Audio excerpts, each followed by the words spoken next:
ಸತ್ಯವನೆಲ್ಲ ಓದದೆ ಕನ್ನಡದಿ ಓದಿಸುತ್ತ ಜನರ ಭೇದ ಮತಿ ಕೆಡಿಸಿರುವ ಸಾವು ನಿಜ ಗುಣಿಗೆ ಮಣಿಯುವೆನೋ ಸಾವು ನಿಜ ಗುಣಿಗೆ ಮಣಿಯುವೆನೋ ನಿಜವನ್ನರಿಸುವ ಶ್ರೀ ನಿಜ ಗುಣಿಯ ಗ್ರಂಥವನ್ನು ನಿಜವಾಗಿ ಬೇಳೆ ನಿಜ ಧರ್ಮ ಮುಳಗಿಸುವ ಸುಜನರಿಗೆ ನಿತ್ಯ ನಮಿಸುವೆನು ಸುಜನರಿಗೆ ನಿತ್ಯ ನಮಿಸುವೆನು ಜೀವರಿಗೆಲ್ಲ ಅದ್ವೈತ ಬೋಧಾದಿಂ ಶುದ್ಧನಾಗಿ ಗೈದ ಶ್ರೀ ಜಡಿಸಿದ್ದ ಸಿದ್ಧಾರೂಢರಿಗೆ ನತನತೆ ಸಿದ್ಧಾರೂಢರಿಗೆ ನತನತೆ ಬಾಳ ಬಲವೇ ಕೇಸರಿ ಬಹಳ ಗರ್ಜನೆ ಕೇಳೋ ತನಕ ಬಾಳ ಕೂಗುತ್ತಲೆಪ್ಪವೇ ಶಾಸ್ತ್ರವೆಂಬುವ ನರಿಗಳು ಬಾಳ ಶಕ್ತಿಯ ಶಿವಗರ್ಜನೆ ಬಹಳ ಕೇಳಿದ ಬಳಿಕ ಕೂಗವು ಬಹಳ ಕೇಳಲು ಬೇಕು ವೇದಾಂತೆಂಬ ಶಾಸ್ತ್ರವನ್ನು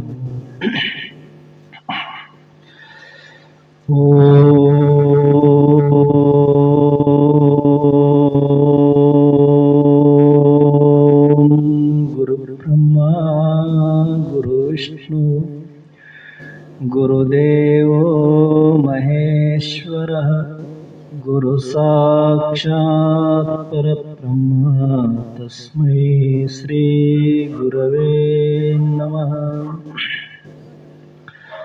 ಪರಮ ಪೂಜ್ಯ ಸದ್ಗುರು ಶ್ರೋತ್ರಿಯ ಬ್ರಹ್ಮನಿಷ್ಠರು ಶ್ರೀ ಅಭಿನವ ನಿಜಗುಣ ಅಪ್ಪಂಗಳ ಶ್ರೀಚರಣ ಕಮಲಗಳಲ್ಲಿ ಶಿರಸಾಷ್ಟಾಂಗ ಪೂರ್ವಕವಾಗಿ ನಮನಗಳನ್ನು ಗೈಯುತ್ತಾ ಪರಮ ಪೂಜ್ಯರು ಶ್ರೋತ್ರಿಯ ಬ್ರಹ್ಮನಿಷ್ಠರು ಬ್ರಹ್ಮಲೀನರಾದ ಸದ್ಗುರು ಶ್ರೀ ಬಸವಾನಂದ ಅಜ್ಜಿಯವರ ಶ್ರೀಚರಣ ಕಮಲಗಳನ್ನು ಹೃನ್ಮಂದಿರದಲ್ಲಿ ಸ್ಥಾಪಿಸಿ ಜಗತ್ತೊಂದರು ಸಾಕ್ಷಾತ್ ಪರಶಿವನ ಅವತಾರಿಗಳು ಸಾಧು ಚಕ್ರವರ್ತಿ ಸದ್ಗುರು ಶ್ರೀ ಸಿದ್ಧಾರೂಢ ಮಹಾಸ್ವಾಮಿಗಳ ಶ್ರೀಚರಣ ಕಮಲಗಳಲ್ಲಿ ಶಿರಸಾಷ್ಟಾಂಗ ಪೂರ್ವಕವಾಗಿ ನಮನಗಳನ್ನು ಗೈಯುತ್ತಾ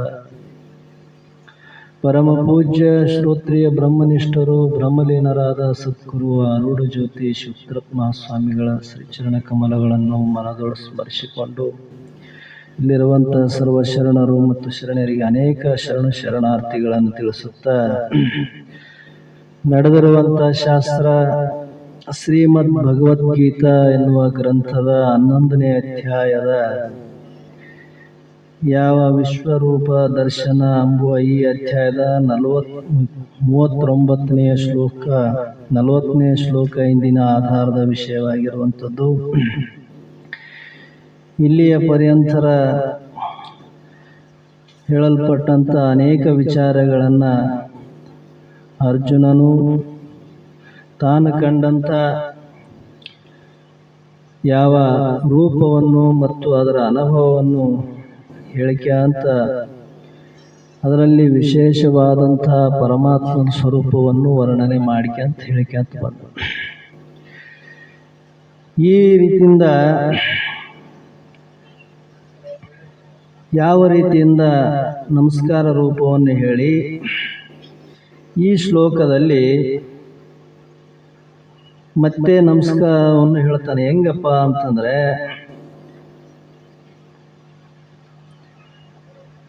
ನಮ ಪುರಸ್ತಾತ್ ಪೃಥ್ಯಸ್ತತೆ ನಮೋ ತೇ ಸರ್ವತ ಏವ ಸರ್ವ ಅಂತರ್ಯಾಮಿ ವಿಕ್ರಮಸ್ತಂ ಸರ್ವಂ ಸಮಾಪ್ನೋತಿ ಶತೋಸ್ಮಿಸ್ತರಃ ಅಂತ ಇಲ್ಲಿ ಹೇಳಿಕೆ ಅಂತ ಬಂತು. 40ನೇ ಶ್ಲೋಕದಲ್ಲಿ ಹೇಳ್ತಾನೆ. ಯಾರಿಗಪ್ಪ ಅಂದರೆ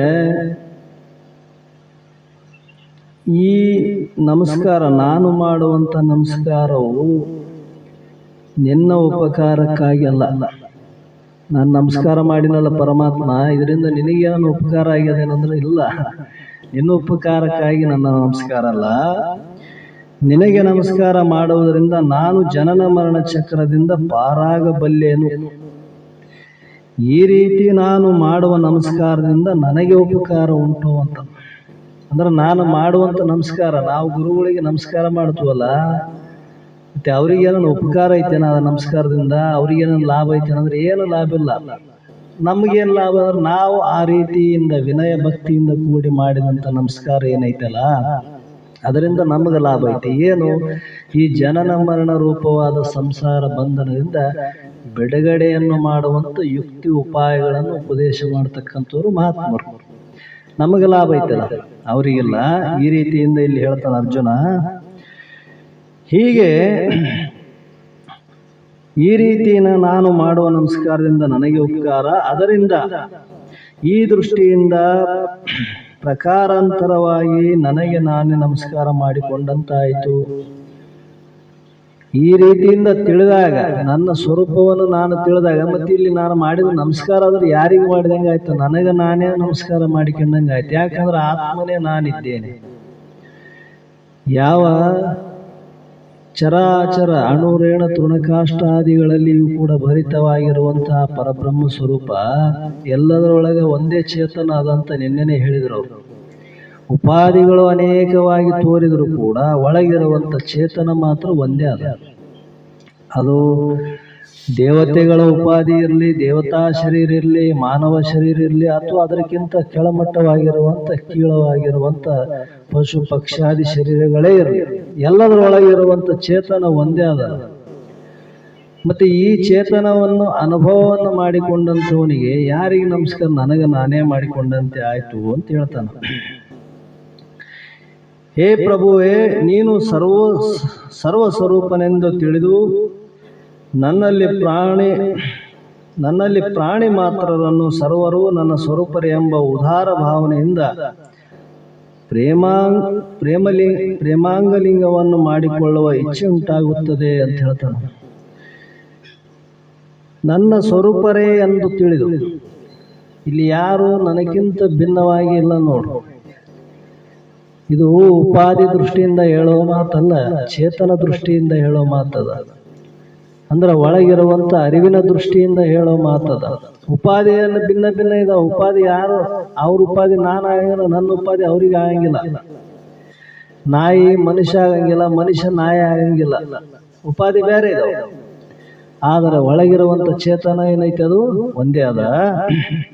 ಆ ಪೂರ್ಣ ಭಾವದಿಂದ ಪ್ರಾಣಿ ಮಾತ್ರರು ನನ್ನ ಸ್ವರೂಪರೇ, ಎಲ್ಲದ್ರಾಗ ನಾನೇನಿಲ್ಲ ಹೀಗೆ ಎಂಬ ಉದಾರ ಭಾವನೆಯಿಂದ ನಾನು ತಿಳಿದು ಪ್ರೇಮಾಲಿಂಗನವನ್ನು ಮಾಡಿಕೊಳ್ಳುವ ಇಚ್ಛೆ ಉಂಟಾಗುತ್ತದೆ. ಅಂದರೆ ಸಮದೃಷ್ಟಿ ಬರ್ತದ ಅಂತ ಹೇಳಿದರು ಅವರು. ಸಕಲರಲ್ಲಿ ಯಾವಾಗ ನಾವು ಚೇತನ ಸ್ವರೂಪವನ್ನು ನೋಡ್ತೀವಿ ಅಲ್ಲಿ ಸಮದೃಷ್ಟಿ ಉತ್ಪತ್ತಿ ಆಗ್ತದೆ, ಅಲ್ಲಿ ಪ್ರೇಮ ಹುಟ್ಟುತ್ತದೆ ನೋಡು. ಯಾಕೆ ಹುಟ್ಟುತ್ತದೆ ಪ್ರೇಮ? ಅಂದ್ರೆ ತಾನು ಪ್ರೇಮ ಸ್ವರೂಪನೇ ಇದಾನ, ಆನಂದ ಸ್ವರೂಪರೇ ನಾವೀವಿ. ನಮ್ಮ ಸ್ವರೂಪ ಆನಂದ ಸ್ವರೂಪ ಅದ. ಎಲ್ಲದರೊಳಗೆ ಆನಂದ ಇರೋದು ನೀನೇ ಇದ್ದಿ, ನಿನ್ನ ಬಿಟ್ಟು ಇನ್ನೊಂದು ವಸ್ತು ಇಲ್ಲ. ಅಂತ ಪ್ರೀತಿ ಅನ್ನುವಂಥದ್ದು ಉಂಟಾಗುತ್ತದ ಅಂತ ಹೇಳ್ತಾನೆ. ಅದಕ್ಕೆ ನಿನಗೆ ನಮಸ್ಕಾರ ಮಾಡುತ್ತಾ ಹೋದಂತೆ ಹತ್ತಿರವಾಗುತ್ತಿರುವ ಕೊನೆಗೆ ನಿನ್ನ ಸ್ವರೂಪವೇ ಆಗುವ ಇದೇ ನನಗೆ ನಮಸ್ಕಾರ ಮಾಡಿದ ಪ್ರಧಾನ ಅಂತ. ನಾನು ಈ ರೀತಿಯಿಂದ ನಡ್ಕೊಳ್ಳುವುದರಿಂದ, ಈ ರೀತಿಯಿಂದ ನಾನು ಆಚರಣೆ ಮಾಡುವುದರಿಂದ ನನಗೇನು ಲಾಭಪ್ಪ ಅಂದರೆ ನಿನ್ನ ಸ್ವಸ್ವರೂಪದ ಸಾಕ್ಷಾತ್ಕಾರವನ್ನು ಉಂಟು ಮಾಡಿಕೊಂಡಂತೆ ಆಯಿತು ಅಂತ ಹೇಳ್ತಾರೆ. ತಿಳಿದು ಮಾಡೋದು ಬೇರೆ, ತಿಳಿಲಾರ್ದ ಮಾಡೋದು ಬೇರೆ. ನಮಸ್ಕಾರ ಎಲ್ಲರೂ ಮಾಡ್ತೀವಿ. ನಮಸ್ಕಾರಗಳಲ್ಲಿ ಚಮತ್ಕಾರಗಳು ಭಾಳ ಇರ್ತಾವೆ. ತಿಳಿದು ಮಾಡೋರು ಎಷ್ಟು ಮಂದಿ ಇರ್ತಾರೆ? ತಿಳಿದ ಬಳಿಕ ಅದರಂಗ ವಿನಯ ಭಕ್ತಿಯಿಂದ ಕೂಡಿ ಮಾಡಿದಂಥ ನಮಸ್ಕಾರ ಮಾತ್ರ ಅದು ಪ್ರಯೋಜನ ಉಂಟು ಮಾಡ್ತದೆ. ಸುಮ್ಮನೆ ಜನ ಏನಂತಾರಪ್ಪ, ನಾನು ಜನ ಮೆಚ್ಚುಗೆಯಾಗಿ ಮಾಡುವಂಥ ನಮಸ್ಕಾರ ಇತ್ತಂದ್ರೆ ಅದು ಏನು ಪ್ರಯೋಜನಕ್ಕಿಲ್ಲ. ಅದು ಎಷ್ಟೋ ಮಂದಿ ಹೋಗ್ತಾರಲ್ಲ, ಎಲ್ಲೆಲ್ಲೋ ಯಾತ್ರೆ ಕ್ಷೇತ್ರಗಳು ಎಲ್ಲೆಲ್ಲೋ ಹೋಗಿ ಬರ್ತಾರೆ. ಇವ್ರಿಗೆ ಏನಾದರೂ ಪ್ರಯೋಜನ, ಅದು ತಿಳಿದು ಮಾಡಿದಾಗ ಅದು ಪ್ರಯೋಜನ ಆಗ್ತದೆ. ಅದು ಎಲ್ಲಿಗ ನಾವು ನೀನು ಅದನ್ನ ಸ್ವರೂಪವನ್ನು ಆ ಪರಮಾತ್ಮನನ್ನು ನೀನು ತಿಳಿದೆ ಅಂದರೆ ಅದು ನಿನಗೆ ಪ್ರಯೋಜನವನ್ನು ಉಂಟು ಮಾಡ್ತದೆ. ಎಷ್ಟೋ ಮಂದಿ ಇತಿಹಾಸಗಳು ಇದಾವೆ ಅದ್ರಾಗ. ಹೀಗೆ ಹೇಳಿ ಸರ್ವಶಕ್ತಿವಂತನೂ ಸರ್ವೇಶ್ವರನೂ ಆದ ಪರಮೇಶ್ವರನೇ, ನಾನು ನಿನ್ನನ್ನು ಆತ್ಮರೂಪದಿಂದ ತಿಳಿದ ಮೇಲೆ, ಯಾರು ಸರ್ವೇಶ್ವರ ಸರ್ವಶಕ್ತಿ ರೂಪದಿಂದ ಸರ್ವ ಪರಮೇಶ್ವರನೇ ಅಂತಂದ್ರೆ ಇಲ್ಲಿ ಉಪಾದಿಯಿಂದ ಕೂಡಿದಾಗ, ಮಾಯಾ ಉಪಾದಿಯಿಂದ ಕೂಡಿದಾಗ ಇಲ್ಲಿ ಸರ್ವಶಕ್ತಿತ್ವ ಸರ್ವೇಶ್ವರ ಅಂತ ಹೆಸರು ಬರ್ತಾವ. ಬ್ರಹ್ಮನಿಗೆ ಒಂದು ಉಪಾಧಿ ಬಂದಾಗ ಅಲ್ಲಿ ಮಾಯಾ ಉಪಾಧಿ ಅನ್ನುವಂಥದ್ದು ತೋರಿದಾಗ ಮಾತ್ರ ಈ ಜಗತ್ತಿನ ಸಕಲ ವ್ಯವಹಾರಕ್ಕೆ ಕಾರಣ ಆಗ್ತದೆ. ಉಪಾಧಿ ಇದ್ರೆ ಆ ಉಪಾಧಿಯನ್ನು ಬಿಟ್ಟಾಗ ಅವನು ಯಾವ ವ್ಯವಹಾರ ಅಂದ್ರೆ ಈ ಕಾರ್ಯರೂಪವಾದ ಜಗತ್ತಿಗೆ ಅವನು ಕಾರಣನೂ ಅಲ್ಲ, ಕಾರ್ಯನೂ ಅಲ್ಲ. ಮತ್ತೆ ಇಲ್ಲಿ ಸರ್ವಶಕ್ತಿತ್ವ ಎದರಿಂದ ಬಂದದ ಅಂದ್ರೆ ಆ ಉಪಾಧಿಯಿಂದ ಅಲ್ಲಿ ತೋರ್ತಾವ ನೋಡು. ಈಶ್ವರ ಅಂತ ಕರೆಸಿಕೊಂಡಲ್ಲ, ಶುದ್ಧ ಮಾಯೆಯ ಉಪಾಧಿಯನ್ನು ಹೊಂದುವುದರಿಂದ ಅಲ್ಲಿ ಈಶ್ವರ ಅಂತ ಕರೆಸಿಕೊಂಡ, ಅವನಿಗೆ ಸರ್ವಶಕ್ತಿತ್ವ ಸರ್ವಕರ್ತೃತ್ವ ಬಂತು. ಇಂಥ ವಿಚಿತ್ರವಾದಂಥ ಜಗತ್ತಿಗೆ ಆಧಾರ ಕಾರಣನು ತಾನು. ಹೀಗೆ ನಾನು ನಿನ್ನನ್ನು ಆತ್ಮಸ್ವರೂಪದಿಂದ ತಿಳಿದ ಮೇಲೆ, ಮತ್ತೆ ಅಲ್ಲಿ ಉಪಾಧಿಯನ್ನು ಬಿಟ್ಟು ಚೇತನ ರೂಪವಾದಂಥ ಆತ್ಮರೂಪದಿಂದ ನಾ ತಿಳಿದ ಮೇಲೆ ಮಾಡುವ ಕರ್ಮಗಳೆಲ್ಲವೂ ನಿನ್ನ ಪೂಜೆಯಾಗುವಂತೆ ಅಂದರು. ತಿಳಿದ ಮೇಲೆ ಮಾಡೋದು ಬೇರೆ, ತಿಳಿಲಾರ್ದ ಮಾಡೋದು ಬೇರೆ. ನೀ ತಿಳಿದು ಮಾಡಿದಂದ್ರೆ ಏನೇ ಮಾಡಿದ್ರು ಅದು ಪೂಜೆ ಆಗ್ತದೆ ಅಂದ್ರು ಅವ್ರು. ಏನೇ ಮಾಡಿದಂದ್ರೆ ಮನುಷ್ಯಗೆ ಬಂದಂಗೆ ಅಲ್ಲ ಅದು. ಯಾವುದು ವೇದ ವಿಹಿತವಾಗಿರುವಂಥದ್ದು ಯೋಗ್ಯವಾಗಿರುವಂಥದ್ದು ಅದು ಅಂತ ಅರ್ಥ ಮಾಡಬೇಕು. ಇಲ್ಲಿ ಮಾಡುವಂಥ ಪ್ರತಿಯೊಂದು ಕರ್ಮ ಕೂಡ ನಿನ್ನ ಪೂಜೆ ಅಂತ ಕರೆಸಿಕೊಳ್ಳುತ್ತದೆ. ಯಾವಾಗ ತಿಳಿದು ಮಾಡಿದಾಗ, ನಿನ್ನ ಸ್ವರೂಪವನ್ನು ನಾ ತಿಳಿದಾಗ ಅದು ಕರ್ಮ ಕೂಡ ಪೂಜೆ ಎನಿಸಿಕೊಳ್ಳುತ್ತದೆ. ಹೇಗೆ ಅಂದರೆ ಪೂಜೆಯಾಗುವಂತೆ ಅನುಗ್ರಹಿಸು. ಜಗತ್ತಿನಲ್ಲಿ ಜರುಗುವ ಕರ್ಮಗಳೆಲ್ಲ ನಿನ್ನ ಪೂಜೆಯೇ. ಕರ್ಮಗಳೆಂಬ ಪುಷ್ಪಗಳಿಂದ ನಿನ್ನನ್ನು ಪೂಜೆ ಮಾಡುವ ನಾನು ಈ ವಿಜ್ಞಾನವನ್ನು ಸ್ಥಿರಪಡಿಸಬೇಕೆಂದು ನಿನಗೆ ಅನೇಕ ಬಾರಿ ನಮಸ್ಕಾರವನ್ನು ಮಾಡಿರುತ್ತೇನೆ. ಈ ವಿಜ್ಞಾನವನ್ನು ಅಂದರೆ ಇಲ್ಲಿವರೆಗೆ ನೀವು ಉಪದೇಶ ಮಾಡಿದಂಥ ಜ್ಞಾನ ಏನದ, ಈ ಅನುಭವದ ಜ್ಞಾನ ಏನು ನೀನು ಹೇಳಿದಪ್ಪ ಪರಮಾತ್ಮ, ಅದು ನನ್ನಲ್ಲಿ ಸ್ಥಿರವಾಗಿರಲಿ ಅಂತಲೇ ನನಗೆ ಅದು ನಮಸ್ಕಾರ ಪುನಃ ಪುನಃ ಮಾಡ್ತೀನಿ. ಯಾಕೆ ಮಾಡ್ತಾರೆ ನಮಸ್ಕಾರಗಳು ಪುನಃ ಪುನಃ? ಗುರುಗಳಿಗಾಗಲಿ, ಶರಣರಿಗಾಗಲಿ, ಮಹಾತ್ಮರಿಗಾಗಲಿ, ಪರಮಾತ್ಮನಿಗಾಗಲಿ. ಏನು ದಿವಸ ಯಾಕೆ ಮಾಡ್ಬೇಕಪ್ಪ? ಒಂದ್ಸಲ ಮಾಡಿದ್ರೆ ಆಯ್ತಲ್ಲ, ದಿವಸ ಏನು ಕೆಲಸ ಇತ್ತು? ನೀ ಏನು ಹೇಳಿದ್ದಿ ಅದು ವಿಸ್ಮೃತಿ ಯಾವತ್ತೂ ಆಗದಂಗೆ ಇರಲಿ ಅಂತ ಸದಾ ಕಾಲದಲ್ಲಿ ಅವರಲ್ಲಿ ಸ್ಮೃತಿ ಎಚ್ಚರ ಮಾಡೋದಕ್ಕಾಗಿ ಅವರಿಗೆ ನಾವು ಪುನಃ ಪುನಃ ನಮಸ್ಕಾರ ಮಾಡ್ಬೇಕಾಗ್ಯದ. ಅವರು ಉಪದೇಶ ಮಾಡಿದಂಥ ಜ್ಞಾನದ ವಿಸ್ಮೃತಿ ಆಗಬಾರ್ದು. ಎಷ್ಟೋ ಮಂದಿ ಮಹಾತ್ಮರು ಈಗ ಅವರು ದೇಹ ದೃಷ್ಟಿಯಿಂದ ಇಲ್ಲ, ಸಿದ್ಧಾರೂಢರಾಗಲಿ, ಗುರುನಾಥಾರೂಢರಾಗಲಿ, ಬಸವಾನಂದರಾಗಲಿ ಅವ್ರು ಇದ್ದಾರೆ ನಮ್ಮ ದೇಹ ದೃಷ್ಟಿಯಲ್ಲಿ. ಮತ್ತು ಅವರು ಫೋಟೋಕ್ಕಾಗಲಿ ಅವ್ರ ಮೂರ್ತಿಗಾಗಲಿ ನಾವು ನಮಸ್ಕಾರ ಮಾಡ್ತೀವಿಲ್ಲ. ಯಾಕೆ ಮಾಡ್ಬೇಕಪ್ಪ? ಅವರೇ ಇಲ್ಲ ಅಂದಮೇಲೆ ಯಾಕೆ ಮಾಡ್ಬೇಕಾಗಿತ್ತು? ಹೌದು, ಅವ್ರು ಉಪದೇಶ ಮಾಡಿದಂಥ ಜ್ಞಾನ ನನ್ನ ಬುದ್ಧಿಯಿಂದ ವಿಸ್ಮೃತಿ ಆಗದಂಗೆ ಇರಲಿ ಅಂತ ಎಚ್ಚರ ಮಾಡೋದಕ್ಕಾಗಿ ಮಾಡ್ಬೇಕಾಗ್ಯದ. ಅವ್ರಿಗೇನು ಮಾಡಿಕೊಳ್ಳಬೇಕೆಂಬುದು ಅವ್ರಿಗೆ ಅಪೇಕ್ಷೆ ಇಲ್ಲ. ಅವ್ರಿಗೇನ ಅಪೇಕ್ಷೆ ಅದೇ ಇಲ್ಲ. ಆದ್ರೆ ಅವ್ರು ನೀಡಿದಂಥ ಉಪದೇಶ ನಮ್ಮ ವಿಸ್ಮೃತಿ ಆಗದಂಗೆ ಸದಾ ಕಾಲದಲ್ಲಿ ಎಚ್ಚರ ಇರಲಿ ಅಂತ ಹೇಳೋದಕ್ಕೆ ಇಲ್ಲಿ ಮಾಡ್ತಾನೆ ಅರ್ಜುನ. ಅದನ್ನೇ ಹೇಳ್ತಾನಲ್ಲೇ ಪದೇ ಪದೇ ನಾ ಯಾಕೆ ಮಾಡ್ತಾನಪ್ಪ ನಮಸ್ಕಾರ ಅಂತಂದ್ರೆ ಇದ್ರ ಸಲುವಾಗಿ ಅಂತ ಹೇಳ್ತಾನ.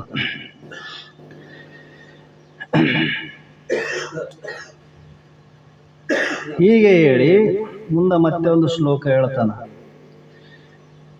ಅರ್ಜುನನು ಹಿಂದೆ ತಿಳಿಯದೆ ಅನೇಕ ಸಲ ಅರ್ಜುನ ಈ ಪೂರ್ವದಲ್ಲಿ ಈ ಜ್ಞಾನೋಪದೇಶ ಪಡೆಯುವ ಪೂರ್ವದಲ್ಲಿ ಕೃಷ್ಣನ ಒಬ್ಬ ಸ್ನೇಹಿತ ಅಂತ ತಿಳಿದಿದ್ದ. ಅವನೊಬ್ಬ ನಮ್ಮ ಸ್ನೇಹಿತ ಅಂತ ತಿಳ್ಕೊಂಡು ಕೇಶಿ ಅನೇಕ ಅವನ ಜೊತೆಗೆ ಆಟ ಪಾಠಗಳನ್ನು ಆಡಿದ್ದ ಅರ್ಜುನ.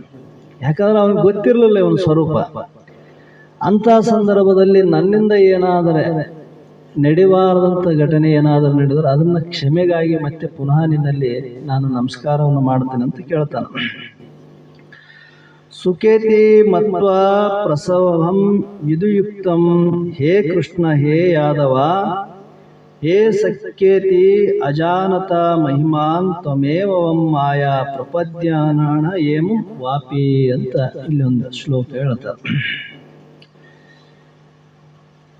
ಹೇ ಜೀವೇಶ, ನನ್ನ ಮತ್ತು ನಿನ್ನ ಸ್ವರೂಪವು ತಿಳಿಯದೆ, ನನ್ನ ಮತ್ತು ನಿನ್ನ ಸ್ವರೂಪವನ್ನು ತಿಳಿಯದೆ ಅಜ್ಞಾನ ಪಥದಿಂದ ಏನಾಯ್ತಪ್ಪ ಅಂದ್ರೆ ನಿನ್ನ ಸ್ವರೂಪವು ತಿಳಿಯದೆ, ನಿನ್ನ ಪ್ರಭಾವವು ತಿಳಿಯದೆ ಹೋಯಿತು. ಯಾಕ? ನಿನ್ನ ಸ್ವರೂಪವನ್ನು ನಾ ತಿಳಿದಿಲ್ಲ, ನನ್ನನ್ನು ನಾ ತಿಳಿದಿಲ್ಲ. ಹೀಗೆ ಅಜ್ಞಾನದಿಂದ ಕೂಡಿಕೇಶಿ ನಿನ್ನ ಮೂಲ ಸ್ವರೂಪ, ನಿನ್ನ ಪ್ರಭಾವ, ನಿನ್ನ ಮಹಿಮೆಯನ್ನು ನಾನು ತಿಳಿದೇ ಹೋದೆ. ಅದಕ್ಕಾಗಿ ಮೋಹ ಮತ್ತು ಅಭಿಮಾನಗಳು ಮುತ್ತಿಕೊಂಡು ನೀನು ಸಹ ನನ್ನಂತೆ ಮನುಷ್ಯನೆಂದು ಭಾವಿಸಿದ್ದೇನು. ನಾ ಏನ್ ತಿಳ್ಕೊಂಡೆ? ಈ ಮೋಹ ಮತ್ತು ಅಭಿಮಾನ, ನನ್ನಂತ ಬಲಶಾಲಿ ಯಾರು, ನನ್ನಂತ ಶೂರ ಯಾರು ಅಂತ ಅಭಿಮಾನ ಇತ್ತು ನೋಡಿ ನನಗೆ. 3 ಲೋಕವನ್ನು ಗೆದ್ದಂತ ಗಂಡ ಅಂದ್ರೆ ಇವನು ಅರ್ಜುನ ಅಂತ ಒಂದು ಸಾಮರ್ಥ್ಯ, ಎಲ್ಲ ಕಡೆ ನನ್ನ ಹೆಸರು ಪ್ರಸಿದ್ಧಿ, ಮತ್ತು ನಾನೇ ಬಲ ಸಾಮರ್ಥ್ಯ ಅಂತ ನನಗೆ ಅಭಿಮಾನ ಇತ್ತು. ಇರೋದೇ ಮತ್ತೆ ಏನಿಲ್ಲದವನಿಗೆ ಎಷ್ಟು ಅಭಿಮಾನ ಇರ್ತದಂತ, ಮತ್ತೆ ಅಷ್ಟೆಲ್ಲ ತಿಳಿದ ನನ್ನ ಮೇಲೆ ಅಭಿಮಾನ ಇರಂಗಿಲ್ಲ. ಅವನು ಸ್ವರ್ಗಲೋಕದಲ್ಲಿ ದೇವತೆಗಳು ಕೂಡ ಇವನಿಗೆ ಯುದ್ಧಕ್ಕೆ ಕರೆಸಿದ್ರು, ಮತ್ತೆ ಅಂತ ದೇವತೆಗಳಿಗೆ ಆಗ್ತಿರ್ಲಾರ್ದು ಶಸ್ತ್ರವಿದ್ಯೆಯನ್ನು ಕಲ್ತಂತವನು ಅರ್ಜುನ, ಸಾಮಾನ್ಯ ಅಲ್ಲ. ಮತ್ತೆ ಪಾತಾಳ ಲೋಕದಂತೆ ಹೋಗಿ ಬಂದಿರತಕ್ಕಂಥವನು ಸಾಮಾನ್ಯ ಅಲ್ಲ ಅವನು ಅರ್ಜುನ, ಅಂಥ ವಿದ್ಯೆಯನ್ನು ಕಲ್ತವಂತವನು. ಮತ್ತೆ ಅವನಿಗೆ ಅಭಿಮಾನ ಸಹಜವಾಗಿತ್ತು. ಅದಕ್ಕಾಗಿ ಇವನು ನಮ್ಮಂಗ ಒಬ್ಬ ಮನುಷ್ಯ ಅಂತ ತಿಳಿದದ್ದ. ಅದರ ಜ್ಞಾನ ಅವನಿಗೆ ಗೊತ್ತಿರಲಿಲ್ಲ. ನಾನು ಯಾರ ಜೊತೆಗೇನೆ, ನನ್ನ ಜೊತೆಗಿದ್ದವ್ರು ಯಾರು, ಅವರು ಸ್ಥಿತಿ ಏನದ, ಅವ್ರ ಮಹಿಮೆ ಏನದ ಅನ್ನೋದು ಅವನಿಗೆ ಗೊತ್ತಿರಲಿಲ್ಲ. ಸಾಮಾನ್ಯ ಯಾವಾಗಲೂ ನೋಡು, ಒಬ್ಬ ಗೆಳೆಯನಂತೆ ಸ್ನೇಹಿತನಂತೆ ನೋಡ್ತಿದ್ದ ಶ್ರೀಕೃಷ್ಣ ಪರಮಾತ್ಮನ. ಅಂತ ಯಾಕಾಯ್ತು ಅಂದ್ರೆ ಅಭಿಮಾನ ಮತ್ತು ಮೋಹ ವಶದಿಂದ. ಮೋಹ ಎಲ್ಲಿರ್ತದ ಅಲ್ಲಿ ಅಭಿಮಾನ ಇದ್ದೇ ಇರ್ತದ, ಅಭಿಮಾನ ಎಲ್ಲಿರ್ತದ ಅಲ್ಲಿ ಮೋಹ ಇರಬೇಕಲ್ಲ. ಅವು ಒಂದನ್ನು ಬಿಟ್ಟು ಒಂದಿರಕ್ಕೆ ಬರಂಗಿಲ್ಲ. ಇಂಥ ಅಭಿಮಾನ ಮೋಹ ಯಾವಾಗ ನಷ್ಟ ಆಗ್ತದ್ರಿ ಅಂದ್ರೆ ನಿಜವಾದ ಮಹಾತ್ಮರ ದರ್ಶನ ನಮ್ಮ ಭಾವಕ್ಕೆ ಯಾವಾಗ ಅನುಭವಕ್ಕೆ ಬರ್ತದ ಅವತ್ತು ನಷ್ಟ ಆಗ್ತದೆ. ಅಲ್ಲಿವರೆಗೆ ಅದು ಹಂಗೆ. ಮಹಾತ್ಮರೇನ ಇದಾರ, ಮಹಾತ್ಮರು ನಿಜವಾಗಿ ಇದಾರ, ಇಲ್ಲ ಅಂತಿಲ್ಲ. ನಮ್ಮ ಭಾವನೆಯಲ್ಲಿ ಅದು ಬಂದಿಲ್ಲ ಅಂದ್ರೆ ಇವನೇ ನಿಜವಾದ ಮಹಾತ್ಮ, ಇವನೇ ಪರಮಾತ್ಮ, ಇವನೇ ನನ್ನ ಉದ್ಧಾರಕರ್ತ ಅಂತ ಯಾವತ್ತು ನಾವು ದೃಢ ತಿಳಿತೀವಿ ನೋಡು, ಆವತ್ತು ನಮ್ಮ ಅಭಿಮಾನ ಮೋಹ ಎಲ್ಲ ನಷ್ಟ ಆಗ್ತದೆ. ಅಷ್ಟು ಸಾಮರ್ಥ್ಯದ ಮಹಾತ್ಮರಲ್ಲಿ. ಅಲ್ಲಿವರೆಗೆ ಬೇಕಲ್ಲ. ಅರ್ಜುನ ಸಾಮಾನ್ಯ ತಾನೊಬ್ಬ ಧೀರ ಅಂತ ತಿಳಿದು ಒಬ್ಬ ಶಸ್ತ್ರವಿದ್ಯೆಯನ್ನು ಕಲ್ತಿರ್ತಕ್ಕಂಥ ಮಹಾಧೀರ ಪುರುಷ ಅಂತ ಅವನಿಗೆ ಬಹಳ ಅಭಿಮಾನ ಇದ್ದದಕ್ಕೆ ಒಂದು ಸಲ ಅರ್ಜುನನ್ನ ಶ್ರೀಕೃಷ್ಣ ಪರಮಾತ್ಮ ಊರಿಂದ ಬರೋ ಸಂದರ್ಭದೊಳಗೆ ಒಂದು ಸುಮ್ಮನೆ ಹಿಂಗೆ ತಿರುಗಾಡಿ ಬರಂಬ ಅರ್ಜುನ ದಾರಿ ಕರ್ಕೊಂಡು ಹೋದಾಗ ಅವನಿಗೆ ಬಹಳ ಅಭಿಮಾನ ಇತ್ತು ನೋಡು. ಅದಕ್ಕೆ ತೋರಿಸ್ಬೇಕಂತ ಇವನಿಗೆ. ಯಾಕಂದ್ರೆ ನಾನು ಅಂಬೋದೊಂದು ಬಂದದ ಇವನಿಗೆ, ಇದು ಗೊತ್ತಾಗಲಿ ಅಂತ ತಿಳಿಸೋದಕ್ಕಾಗಿ ಅರ್ಜುನನ ಕರ್ಕೊಂಡು ಕಾಡಿಗೆ ಹೋದ. ಆ ಕಾಡಿನೊಳಗೆ ಹೋದಾಗ ಹೋಗ್ತಾ ಒಂದು ಕಾಡಿನೊಳಗೆ ಒಬ್ಬ ದೊಡ್ಡ ಮರದ ಬುಡಕ ಒಬ್ಬ ಋಷಿ ತಪಸ್ಸಿ ಕುಂತಿದ್ದ. ಆ ತಪಸ್ಸಿ ಕುಂತಂತ ಋಷಿಯ ಮುಂದ ಹೋಗಿ ಈ ಶ್ರೀಕೃಷ್ಣ ಪರಮಾತ್ಮ ಸೈಡಿಗೆ ನಿಂತ್ಕೊಂಡು ಮೊದಲೇ ಕೆಲವು ಹೂವುಗಳನ್ನು ತಗೊಂಡು ಕೇಸಿ ಹೋಗಿ ಆ ಹೂವನ್ನು ಅವ್ರ ಪಾದದಲ್ಲಿಟ್ಟು ದೂರ ನಿಂತು ನಮಸ್ಕಾರ ಮಾಡಿದ. ಇವನು ಅರ್ಜುನ ಹೋಗಿ ಅವ್ರ ಮುಂದೆ ನಿಂತ್ಕೊಂಡ ಆ ಋಷಿ ಸಮ್ಮುಖದಲ್ಲಿ. ಅವಾಗ ಶ್ರೀಕೃಷ್ಣ ಪರಮಾತ್ಮ ಕೈ ಹಿಡಿದು ಕೇಸಿ ಎಳ್ಕೊಂಬಂದ, ಈ ಕಡೆ ಬಾ, ನಿನಗೆ ಗೊತ್ತಿಲ್ಲ, ಇವರು ಮಹಾ ತಪಸ್ವಿಗಳು, ಇವ್ರ ಸ್ವರೂಪ ನಿನಗೆ ಗೊತ್ತಿಲ್ಲ. ಅವಾಗ ಆ ಸಮಾಧಿ ಅವಸ್ಥೆಯಲ್ಲಿರುವಂಥ ಋಷಿಗಳು, ರೋಮಶ ಋಷಿ ಮಹಾಗುಳಿ ಅಂತ ಬರ್ತಾರ ಅವರು, ರೋಮಶ ಋಷಿ ಮುನಿಗಳು ಅಂತ. ಆ ಸಮಾಧಿಯಿಂದ ಎಚ್ಚರ ಆದ ತಕ್ಷಣ ಅವ್ರು ಕರೆದು ಎದ್ದ ತಕ್ಷಣ ಕಣ್ಣು ತೆರೆದ್ರೆ ಅರ್ಜುನ ನಿಂತಿದ್ದ, ಅವನು ಎಳ್ಕೊಂಡು ಈ ಕಡೆ ಸೈಡಿಗೆ ಹಾಕಿದ್ದ ಶ್ರೀಕೃಷ್ಣ ಪರಮಾತ್ಮ. ಕಣ್ಣು ತೆರೆದು ಬಿಟ್ಟಾಗ ಆ ಮುಖದ ಸಮ್ಮುಖದಲ್ಲಿ ಎಷ್ಟು ಉದ್ದಕ್ಕಿತ್ತು ಅಷ್ಟು ಉದ್ದೆಲ್ಲ ಆರಣ್ಯ ಸುಟ್ಟು ಭಸ್ಮ ಆಗಿಬಿಟ್ಟಿತ್ತು. ಅಷ್ಟು ಸಾಮರ್ಥ್ಯ ಇರೋರು ಅವರು. ಇಡೀ ಆರಣ್ಯ ಸುಟ್ಟು ಭಸ್ಮ ಆಯ್ತು. ಇವ್ರು ಬಗಲ್ ನಿಂದ್ರಿಸಿ ಕುಂತಿದ್ದ ಶ್ರೀಕೃಷ್ಣ ಪರಮಾತ್ಮ. ಗೊತ್ತಿತ್ತು ಆತಗ ಇವರು ಮಹಾ ತಪಸ್ವಿಗಳು, ಮಹಾಜ್ಞಾನಿಗಳು ಅಂತ. ಅವಾಗ ಎದ್ದು ಕಣ್ಣು ಬಿಟ್ಟು ನೋಡಿದ ತಕ್ಷಣ, ಯಾಕಂದ್ರೆ ಸಮಾಧಿ ಅವಸ್ಥೆಯಲ್ಲಿರುವಂಥ ಜ್ಞಾನಿಗೆ ಯಾರಾದರೂ ವಿನಾಕಾರಣ ಎಚ್ಚರ ಮಾಡಿದಾಗ ಅವರಿಗೆ ಬರ್ತಕ್ಕಂಥ ಸಿಟ್ಟಿನಿಂದ ಸುಟ್ಟು ಭಸ್ಮ ಆಗ್ತದೆ. ಅಷ್ಟು ಸಾಮರ್ಥ್ಯ ಇರ್ತದೆ ಜ್ಞಾನಿಗಳಿಗೆ. ಎದ್ದ ತಕ್ಷಣ ಯಾರು ನನ್ನ ಎಚ್ಚರ ಮಾಡಿದವರು ಅಂತಂದಾಗ ಶ್ರೀಕೃಷ್ಣ ಪರಮಾತ್ಮ ಬಂದು ಮುಂದೆ ನಿಂತಾಗ, ನೀನೇನೋ ಭಗವಂತ ಅಂತ ಪರಮಾತ್ಮನಿಗೆ ಮತ್ತೆ ನಮಸ್ಕಾರ ಮಾಡಿದಂಥ ಋಷಿ.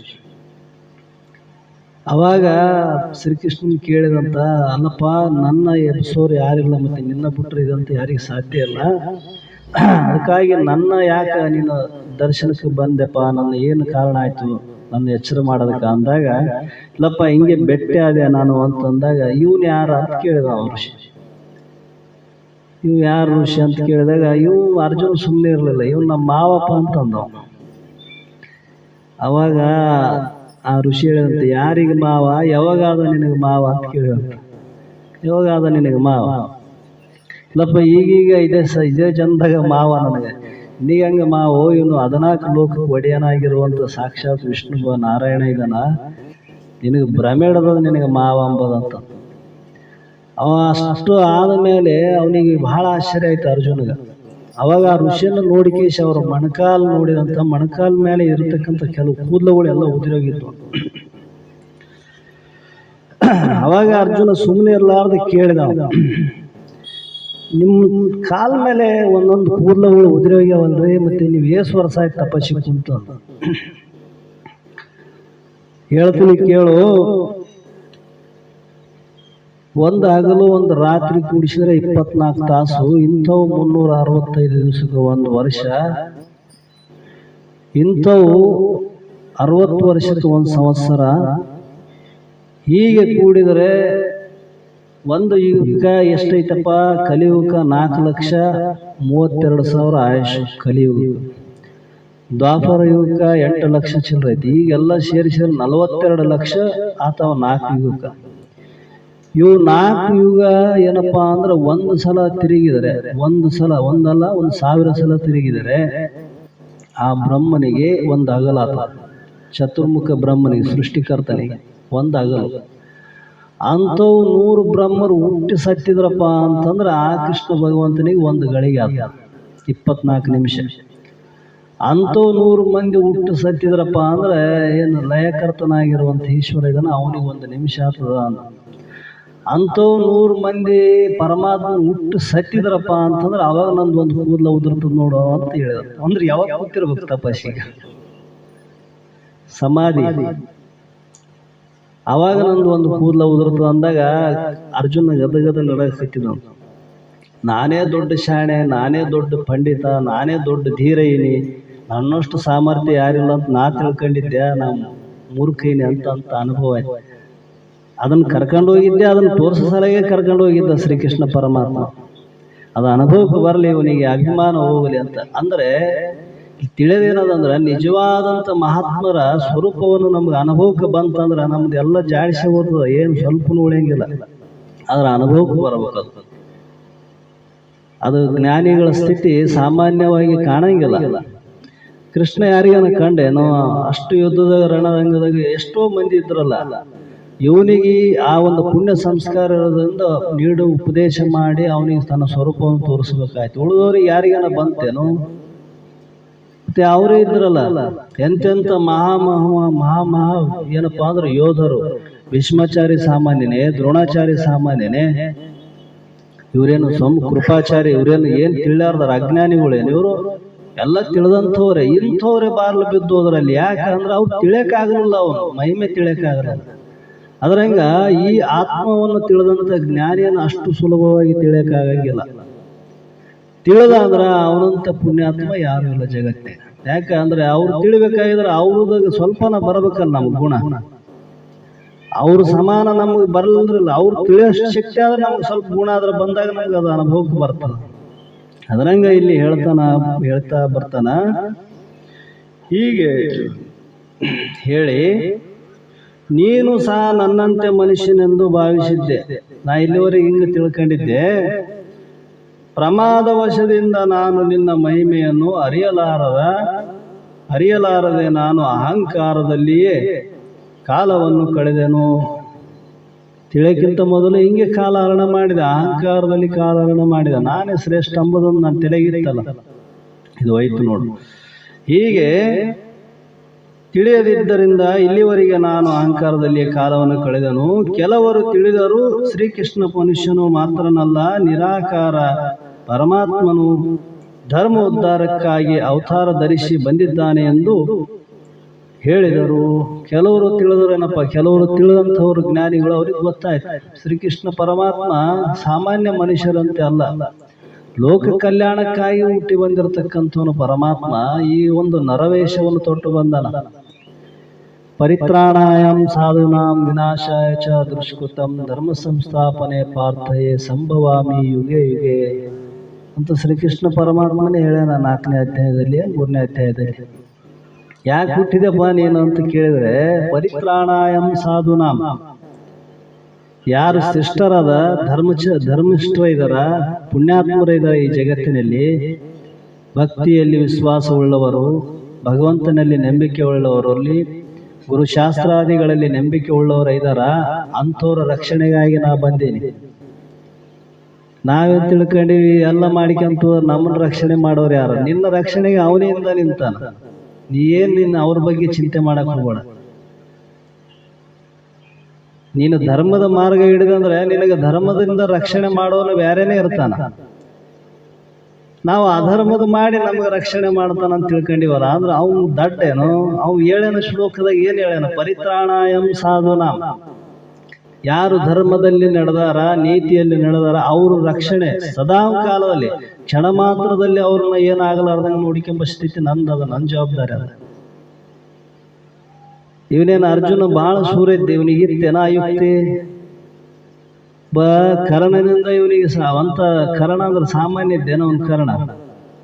ಅವನಿಂದ ಶಸ್ತ್ರವಿದ್ಯೆನ ಗೆದೆ ಕಾತಿದ್ದಿಲ್ಲ, ಭೀಷ್ಮಾಚಾರ್ಯದಿಂದ ಗೆದೆ ಕಾತಿದ್ದೇನೆ ಆತಿದ್ದಿಲ್ಲ. ಮತ್ತೆ ಅಂಥವ್ರ ಯುಕ್ತಿಯಿಂದ ಇವನು ಗೆಲ್ಲಿಸಿದ ಇಲ್ಲ, ಗೊತ್ತಿತ್ತು. ಯಾಕೆ ರಕ್ಷಣೆ ಆಯ್ತು ಅಂದ್ರೆ ಅವನಲ್ಲಿ ಧರ್ಮ ಇತ್ತು, ನೀತಿ ಇತ್ತು. ಪರಿತ್ರಾಣಾಯಂ ಸಾಧುನಾಂ ವಿನಾಶೇ ಚ ದುಷ್ಕೃತಂ, ಅಧರ್ಮ ಎಲ್ಲಿ ಹುಟ್ಟುತ್ತದ ಆ ಅಧರ್ಮದಲ್ಲಿ ಅಧರ್ಮವನ್ನು ಬೆಳೆಸಿ ಅವ್ರನ್ನ ಅದರಿಂದನೇ ನಾಶ ಮಾಡ್ತೇನೆ. ಅದು ನಾನೇನಿಲ್ಲ, ಅವರಲ್ಲಿ ಅಧರ್ಮದ ಬುದ್ಧಿ ಹುಟ್ಟಿಸಿ ಅವ್ರನ್ನ ನಾಶ ಮಾಡ್ತೇನೆ ಅಷ್ಟೇ. ಧರ್ಮ ಹೇಳೋದು ನನ್ನ ಕರ್ತವ್ಯ, ಅವ್ರು ತಿಳಿಲಿಲ್ಲ, ಅದರಿಂದ ಅವರೇ ನಾಶ ಆಗ್ತಾರ. ಇದೇ ನನ್ನ ಅವತಾರ ಆಗಿದೆ. ಎಲ್ಲಿವರೆಗೆ ಅವತಾರ ಮಾಡ್ತದಪ್ಪ ನೀನು? ಯುಗೆ ಯುಗೆ ಸಂಭವಾಮಿ. ಶ್ರೀಕೃಷ್ಣ ಪರಮಾತ್ಮ ಅವಾಗಿನ ದ್ವಾಪರ ಯುಗದಾಗಿದ್ದರಿ, ಕಲಿಯುಗದಾಗಿಲ್ಲ ಅಂತಲ್ಲ, ಕಲಿಯುಗದಾಗನೂ ಇರ್ತಾರ, ಈಗೂನು ಇದಾರ, ಮುಂದನೂ ಇರ್ತಾರ. ಒಬ್ಬ ಶ್ರೀಕೃಷ್ಣ ಪರಮಾತ್ಮ ಕೇವಲ ಒಂದು ಶರೀರಧಾರಿಯಿಂದ ನೋಡಿದಾಗ ಒಬ್ಬ ಮನುಷ್ಯ, ಅವನ ವಿಚಾರ ದೃಷ್ಟಿಯಿಂದ, ಶಾಸ್ತ್ರ ವಿಚಾರ ದೃಷ್ಟಿಯಿಂದ, ಜ್ಞಾನಿಗಳ ದೃಷ್ಟಿಯಿಂದ ನೋಡಿದಾಗ ಒಬ್ಬ ಬ್ರಹ್ಮಜ್ಞಾನಿ. ಮತ್ತೆ ಈಗಿಲ್ಲ ಏನು ಕಲಿಯುಗದ ಬ್ರಹ್ಮಜ್ಞಾನಿಗಳು ಎಷ್ಟೋ ಮಂದಿ ಯಾರ, ಅವ್ರವ್ರ ಪುಣ್ಯಾನುಸಾರವಾಗಿ ಅವ್ರವರಿಗೆ ಅಲ್ಲಿ ದೊರೆತಿರ್ಬೋದು. ಅಂಥ ಜ್ಞಾನಿಗಳು ಈ ಭೂಮಿ ಮೇಲೆ ಎಲ್ಲಿವರೆಗೆ ಇರ್ತಾರ ಅಲ್ಲಿವರೆಗೆ ಧರ್ಮಿಷ್ಠರಿಗೆ ಯಾವ ಚಿಂತೆ ಇಲ್ಲ. ಅವ್ರನ್ನ ರಕ್ಷಣೆ ಆಗೋದು ಹೆಂಗೆ ರಕ್ಷಣೆ ಆಗ್ತದ? ಅಧರ್ಮ ಎಲ್ಲಿ ನಾಶ ಆಗ್ಬೇಕು ತಾನೇ ನಾಶ ಆಗ್ತದೆ. ಅವ್ರಿಲ್ಲ ಅಂತಲ್ಲ, ಅವ್ರಿಲ್ಲ ಅಂದ್ರೆ ಈ ಭೂಮಿ ಮೇಲೆ ಏನು ಉಳಿಯಕ್ಕೆ ಸಾಧ್ಯ ಇಲ್ಲ. ಅದಕ್ಕೆ ಈ ರೀತಿಯಿಂದ ಹೇಳಿ ಧರ್ಮೋದ್ಧಾರಕ್ಕಾಗಿ ಅವತಾರ ಧರಿಸಿ ಬಂದಿದ್ದೇನೆಂದು ಹೇಳಿದರು. ದುರಾಗ್ರಹಕ್ಕೆ ವಶವಾಗಿ ನಾನು ಅದನ್ನು ಕೇಳದೆ ಹೋದೆ. ದುರಾಗ್ರಹ ಎದುರಿಗಿರುವ ವಸ್ತುವನ್ನು ನಿಜ ಸ್ವರೂಪವನ್ನು ತಿಳಿದಂತೆ ಮಾಡುತ್ತದೆ ಎಂಬುದು ನನ್ನ ಅನುಭವ ಬಂತು. ದುರಾಗ್ರಹ ಅಂದರೆ ದುರ್ಬುದ್ಧಿ ಅಂತ. ಸತ್ಯ ನಮ್ಮ ಎದುರಿಗೆ ಇದ್ರೂ ಕೂಡ ನಮಗೆ ನೋಡೋಕ್ಕಾಗಲಿಲ್ಲಲ್ಲಪ್ಪ ಅಂತ. ಮತ್ತೆ ಎಲ್ಲ ಎದುರಿಗೆ ಇದ್ದ ಇಷ್ಟೆಲ್ಲ ಮಹಾಭಾರತ ಈ ಕಥೆಯನ್ನು ಈಗೇನು ನಾವು ಕೇಳಕತ್ತೀವಿ, ಭಗವದ್ಗೀತೆ ಯಾರು ಯಾರಿಗೆ ಹೇಳಕತ್ತಾರ ಇಲ್ಲಿ? ಧೃತರಾಷ್ಟ್ರನಿಗೆ ಸಂಜಯ್ ಹೇಳಕತ್ತೇನಿಲ್ಲ. ಸಂಜಯ್ ಮತ್ತೆ ಅವನು ಕಣ್ಣು ಕೂಡ ಇತ್ತು, ಅವನು ಬುದ್ಧಿನೂ ಕೂಡ್ತಾನೇ ಇತ್ತು. ಇಷ್ಟೆಲ್ಲ ಕೇಳ್ಯಾನ, ಭಗವಂತನ ವಾಣಿನ ಕೇಳ್ಯಾನ, ಆದ್ರೂ ಅವನಲ್ಲಿ ಆ ಬುದ್ಧಿ ಬರಲಿಲ್ಲ. ನೋಡು, ಬ್ಯಾಡಪ್ಪ ಈಗ ಇದ್ದ ಸಮರ್ಪಣಮ ಸಾಂಖ್ಯ ಎಲ್ಲ ನಾಶ ಆಗ್ತದ, ಮತ್ತೆ ಭಗವಂತನು ಕೂಡ ಯಾಕೆ ಯುದ್ಧ ಅಂತ ಅವನಿಗೆ ಆ ಬುದ್ಧಿ ಬರಲ್ಲ. ಅಂದ್ರೆ ದುರ್ಬುದ್ಧಿ ಬಂದಾಗ ಮನುಷ್ಯ ಎಷ್ಟು ವಿಪರೀತ ಆಗ್ತಾನಂತ. ಅವನಿಗೆ ಸತ್ಯ ತನ್ನ ಮುಂದೆ ಇದ್ರೂ ಕೂಡ ಅದನ್ನ ತಿಳಿಲಾರ್ದಂಗ ಮಾಡ್ತದ. ಅದು ದುರ್ಬುದ್ಧಿ, ಅಷ್ಟು ಸಾಮರ್ಥ್ಯ ಇರ್ತದ. ಹೀಗೆ ಏ ಜಗದಾಧಾರ, ನಾನು ನಿನ್ನನ್ನು ಕೇವಲ ದೇಹ ದೃಷ್ಟಿಯಿಂದ ನೋಡಿ ಸ್ನೇಹಿತನೆಂದು ಭಾವಿಸಿದೆನು. ಸ್ನೇಹವು ದೇಹ ಭಾವದಲ್ಲಿ ಆತ್ಮಭಾವದಲ್ಲಿ ಇರಲಾರದು. ಮತ್ತು ಸ್ನೇಹಿತನೆಂದರೆ ತನಗಿಂತಲೂ ಬೇರೆಯಾಗಿರುವನೆಂದರ್ಥ. ನೋಡು, ದೇಹ ದೃಷ್ಟಿಯಿಂದ ನೋಡಿದಾಗ ನಾವು ಸ್ನೇಹಿತ ಭಾವ ಬರ್ಬೋದು, ಆದರೆ ಆತ್ಮಭಾವದಿಂದ ನೋಡಿದಾಗ ಸ್ನೇಹಿತನು ತನಗಿಂತ ಬೇರೆಯಾಗಿರುವನೆಂದ ಅರ್ಥ. ಸ್ನೇಹಿತ ಅಂದಾಗ ನೀನು ಬೇರೆ ನಾನು ಬೇರೆ. ಆತ್ಮಭಾವದಿಂದ ಇಲ್ಲಿ ಬೇರೆ ಬೇರೆ ಮಾಡಕ್ ಬರ್ತದೆ? ಇಲ್ಲ. ಅಲ್ಲಿ ನೀನೇನಿದ್ದೆ ಅದೇ ನನ್ನ ಸ್ವರೂಪ. ಅದು ನನ್ನ ಸ್ವರೂಪ ಏನದ, ಅದು ನಿನ್ನ ಸ್ವರೂಪ ಐತೆ, ನಿನಗಿಂತ ಭಿನ್ನ ಅಲ್ಲ. ಹೀಗೆ ಎಂದು ತಿಳಿಯದೆ ಅಜ್ಞಾನದಿಂದ ನೀನು ನನಗಿಂತ ಬೇರೆ ಎಂದು ತಿಳಿದು ಅಪರಾಧ ಮಾಡಿದೆನು. ನಾನು ಏನು ಅಪರಾಧ ಆಯಿತು? ಅಜ್ಞಾನದಿಂದ ನೀನು ನನಗಿಂತ ಭಿನ್ನ ಇದ್ದೆ ಅಂತ ತಿಳಿದೆ ನಾನು. ಅಂದರೆ ನಿನ್ನ ಸ್ವರೂಪ ಏನಾದ ಆತ್ಮಸ್ವರೂಪ, ಆ ಸ್ವರೂಪಕ್ಕೆ ನಾನು ಭಿನ್ನ ಅಂತ ತಿಳ್ಕೊಂಡೆ. ಆದ್ರೆ ಅದೇ ನನ್ನ ಸ್ವರೂಪ ಅಂತ ನಾನು ತಿಳಿಲಿಲ್ಲ. ಆದರೆ ಇದು ಯಾಕಾಯ್ತಪ್ಪ ಅಂದ್ರೆ ಅಜ್ಞಾನದಿಂದ ಹೀಗೆ ಆಯ್ತು. ಹೀಗೆ ನಿನಗೇನು ನನ್ನ ನಷ್ಟವಾಗಲಿಲ್ಲ, ನನಗೆ ನಾನು ನಷ್ಟ ಮಾಡಿಕೊಂಡಂತಾಯ್ತು. ಹಿಂಗೆ ತಿಳಿದ್ರೆ ಅಜ್ಞಾನದಿಂದ ತಿಳ್ಕೊಂಬೋದ್ರಿಂದ ನಿನಗೇನು ನಷ್ಟ ಆಗಿದೆ? ಆತ್ಮನಿಗೇನು ನಷ್ಟ ಐತೇನೋ? ಹೋಲ್ ಬಿಡ್ರಿ, ಆತ್ಮ ಪರಮಾತ್ಮ ಒತ್ತಟ್ಟಿಗಿರಲಿ. ಈಗ ನಾವೇ ಆತ್ಮಸ್ವರೂಪ ಅಂತ ವೇದ ಹೇಳ್ತದ. ನಿನ್ನ ಸ್ವರೂಪ ಸತ್ತು ಚಿತ್ತು ನಿತ್ಯ ಪರಿಪೂರ್ಣ ಆನಂದ ಪರಬ್ರಹ್ಮ ಸ್ವರೂಪ ನೀತಿ. ಹಿಂಗ ನೀ ತಿಳಿದೆ ಅಂದ್ರೆ ಆತ್ಮನಿಗೇನು ಲಾಭ ಇಲ್ಲ. ನೀ ತಿಳಿಲಿಲ್ಲ ಅಂದ್ರೆ ಅದಕ್ಕೇನು ನಷ್ಟ ಇಲ್ಲ. ಯಾಕಂದ್ರೆ ಅದು ಕೂಡೇ ಇಲ್ಲ ಇದ್ರಾಗ ಲಾಭ ನಷ್ಟದಾಗ. ಬ್ಯಾರೇನೇ ಇದಾನ. ತಿಳಿದಿ ಅಂದ್ರೆ ಈಗ ಏನೈತಲ್ಲ, ಯಾವ ಉಪಾಧಿಯಲ್ಲಿ ಇದ್ದ ಕೇಸಿನಿಂದ ಆ ದುಃಖವನ್ನು ಅನುಭವಿಸಿದ, ಆ ದುಃಖದಿಂದ ಬಿಡುಗಡೆ ಆಗ್ತಿದ್ದಿ. ಮತ್ತೆ ತಿಳಿಲಿಲ್ಲ ಅಂದ್ರೆ ಇದೇ ದುಃಖ ಮುಂದುವರ್ಕಂತ ಹೋಗ್ತದ. ಪುನರಪಿ ಜನನಂ ಪುನರಪಿ ಮರಣಂ. ಈ ದುಃಖ ಬಿಡಂಗಿಲ್ಲ ಅಂತ. ಹೀಗೆ ನಷ್ಟವಾಗಲಿಲ್ಲ, ನಿನಗೆ ನಾನು ನಷ್ಟ ಮಾಡಿಕೊಂಡವನು. ನಿನ್ನ ದರ್ಶನ ಸ್ಪರ್ಶನದಿಂದ ದಿವ್ಯವಾದ ಅನುಭವವನ್ನು ಪಡೆಯದು ಹೋದೇನು. ನಿನ್ನ ದರ್ಶನ ಸ್ಪರ್ಶನದಿಂದ ನಿನ್ನ ದಿವ್ಯವಾದ ಅನುಭವವನ್ನು ಪಡೆಯದೆ ಹೋದೆ, ಆವಾಗ ಅಜ್ಞಾನ ಅವಸ್ಥೆಯಲ್ಲಿ. ಹೇ ಭಕ್ತವತ್ಸಲನೆ, ಉಣ್ಣೆಯ ಕೆಚ್ಚಲಿನಲ್ಲಿದ್ದರೂ ಅಮೃತದ ರುಚಿಯನ್ನು ಸವಿಯದಂತೆ. ಉಣ್ಣೆ ಆಕಳ ಕೆಚ್ಚಲಿನಲ್ಲಿ ಇರ್ತಾವ ನೋಡ್ರಿ. ಮತ್ತೆ ಆ ಕೆಚ್ಚಲಿನಲ್ಲಿ ಅಮೃತ ಸಮಾನವಾದ ಹಾಲು ಐತೆ. ಅದು ಹಾಲು ಕುಡಿತದೇನು? ಅಲ್ಲೇ ಐತೆ, ಆದ್ರೆ ರಕ್ತ ಕುಡಿತದ ನೋಡ್ರಿ. ಅದರಂಗ ನಾನೇನಪ್ಪ ಅಂತಂದ್ರೆ ನಿನ್ನ ಪರಮಾತ್ಮನ ಸಮೀಪ ಇದ್ದಕ್ಕೆ ನಿನ್ನನ್ನು ನಾ ತಿಳಿಯಾದಂಗೆ ಅದೇ ನೋಡು. ಅಂದ್ರೆ ನನಗೆ ಎಷ್ಟು ಮಾಯ ಅಜ್ಞಾನದೊಳಗನ ಐತೆ ಅಂತ. ಈ ಅಜ್ಞಾನ ಹಂಗ ಮಾಡಿ. ಅದಕ್ಕೆ ಸರ್ಪಭೂಷಣರು ಜ್ಞಾನಿಯ ಹೊತ್ತಿನಲ್ಲಿ ದುಸ್ಸಂಸಾರಿ ಇದ್ದರು, ತನ್ನ ಹೀನ ಗುಣಕ್ಕೆ ಒಳಗಾಗುವನಲ್ಲದೆ ಆ ಗುರುಗಳ ಬೋಧೆಯನ್ನು ಸವಿಯೋದಿಲ್ಲ ಅಂತ ಬರೆದ್ರು ಅವರು ಸರ್ಪಭೂಷಣ. ಜ್ಞಾನಿಯ ಹೊತ್ತಿನಲ್ಲಿ ಅಂದ್ರೆ ಜ್ಞಾನಿಯ ಸಂಘದಲ್ಲಿ ಇದ್ರೂ ಕೂಡ, ಅಂತ ಬ್ರಹ್ಮನಿಷ್ಠರಾಗಿರುವಂಥ ಜೀವನ್ಮುಕ್ತರ ಸಮೀಪದಲ್ಲಿ ನಾವಿದ್ರೂ ಕೂಡ ಅಜ್ಞಾನಿ ಮನುಷ್ಯ ತನ್ನ ಹೀನ ವೃತ್ತಿಗೆ ಇಳಿಸುವನಲ್ಲದೆ, ತನ್ನ ಹೀನ ವೃತ್ತಿ ಅಂದ್ರೆ ಯಾವುದು ಅಧರ್ಮ ಅದ ಅದನ್ನ ಅಧರ್ಮನೇ ಧರ್ಮ ಅಂತ ತಿಳಿದಕ್ಕೆ ಅದರಲ್ಲೇ ಪ್ರವೃತ್ತಿ ಆಗ್ತಾನೆ ಹೊರತು ನಿನ್ನ ಕಡೆ ಮುಖ ಮಾಡಂಗಿಲ್ಲ ಅವನು. ಯಾಕಂದ್ರೆ ಅವು ಈ ಗುಣ ಇದಾವ. ಮತ್ತೆ ಇದು ಕೆಚ್ಚಲಲ್ಲೇ ಐತೆ, ಹಾಲು ಕುಡಿಯೋದು ಅಮೃತ ಸಮ, ಅದ್ಬಿಟ್ಟದ ರಕ್ತ ಇರ್ತದ. ಹೀಗೆ ನಿನ್ನ ಕೃಪೆಯ ಲಾಭವನ್ನು ಪಡೆಯಲಾರದೆ ಹೋದೆನು. ಈಗ ನನ್ನ ನಡತೆಯ ವಿಷಯವಾಗಿ ಪಶ್ಚಾತ್ತಾಪ ಉಂಟಾಯಿತು. ಇಲ್ಲಿವರೆಗೆ ಏನಪ್ಪಾ ಅಂದ್ರೆ ನಿನ್ನ ಸ್ವರೂಪವನ್ನು ತಿಳಿಲಾರದಕ್ಕಾಗಿ ನನಗೆ ಇಷ್ಟು ದುಃಖ ಆಯಿತು. ಆದರೆ ಈಗ ನನಗೆ ಪಶ್ಚಾತ್ತಾಪ ಆಗ್ಯದ ತಿಳಿದ ಮೇಲೆ. ಅದಕ್ಕೆ ನಾನು ಇಂತಿಂಥ ತಪ್ಪು ಮಾಡೀನಿ, ಅದಕ್ಕಾಗಿ ನನಗೆ ಕ್ಷಮೆಯನ್ನು ಮಾಡು ಅಂತ ಈ ಒಂದು ಶ್ಲೋಕದಲ್ಲಿ ಹೇಳಿ, ಮತ್ತೆ ಆ ಮುಂದಿನ ಶ್ಲೋಕದಲ್ಲಿ ಹೇಳ್ತಾನ, ಯಚ್ಚವಹಾರ್ತಂ ಮಸಸ್ತೃತೀಯಸ್ಯ ವಿಹಾರಸ್ಯ ಸಭೋ ಭೋಜನೇಶೋ ಏಕೋತವಃ ಅಪ್ಯಚ್ಯುತ ತತ್ ಮಕ್ಷಮಂ ತತ್ವಮಯೇ ತ್ವಾಮೇವ ಪ್ರಮೇಯೇ ಅಂತ ಹೇಳ್ತಾನೆ. ಅಂದರೆ ಹೇ ವಿಶ್ವರೂಪ ಭಗವಂತನೇ, ನಾನು ಮಾಡಿದ ತಪ್ಪುಗಳು ಇನ್ನೂ ಅನೇಕ ಇವೆ. ಅದಕ್ಕೆ 100 ಕೋಟಿ ಸಾಚಿರ ಉಂಟು ಶಂಕರ ಅಂದರು. ಒಂದ ಎರಡ ಅನೇಕ ಇದಾವ, ತಿಳಿಲಾರ್ದ ಮಾಡಿದ ಅನೇಕ ಪಾಪ ತಪ್ಪುಗಳು ಇದಾವ ನನ್ನಲ್ಲಿ, ಅದನ್ನು ನೀ ಕ್ಷಮೆ ಮಾಡು ಅಂತ. ಅದಕ್ಕೆ ಮಾಡಿದ ತಪ್ಪುಗಳು ಅನೇಕ, ನಿನ್ನ ದಿವ್ಯ ದೃಷ್ಟಿಯಿಂದ ಕೊಟ್ಟ ಮೇಲೆ ಅವುಗಳ ತಪ್ಪೆಂದು ತಿಳಿದುಕೊಂಡೇನು. ನಿನ್ನ ದಿವ್ಯ ದೃಷ್ಟಿ ನನಗೆ ಯಾವಾಗ ತೋರಿಸಿದೆ ಆವಾಗ ನನಗೆ ಅವೆಲ್ಲ ತಪ್ಪು ಅಂತ ಅರಿವಿಗೆ ಬಂತು. ನಮಗ ತಪ್ಪು ಅಂತ ಅರಿವಿಗೆ ಬಂತಂದ್ರೆ ಸರಿಯಾದ ಮಾರ್ಗ ಸಿಗುತ್ತದೆ. ತಪ್ಪನ್ನೇ ಸರಿ ಅಂತ ನಾವು ತಿಳಿದ್ವಿ ಅಂದ್ರೆ ಅಲ್ಲಿವರೆಗೆ ನಾವು ಸರಿಯಾದ ಮಾರ್ಗದಲ್ಲಿದ್ದರೂ ಕೂಡ ನಮ್ಗೆ ಅನುಭವ ಆಗಕ್ಕೆ ಬಿಡಂಗಿಲ್ಲ. ಯಾಕಂದ್ರೆ ನಾವು ತಪ್ಪನ್ನೇ ಸರಿ ಅಂತ ತಿಳಿದಲ್ಲ.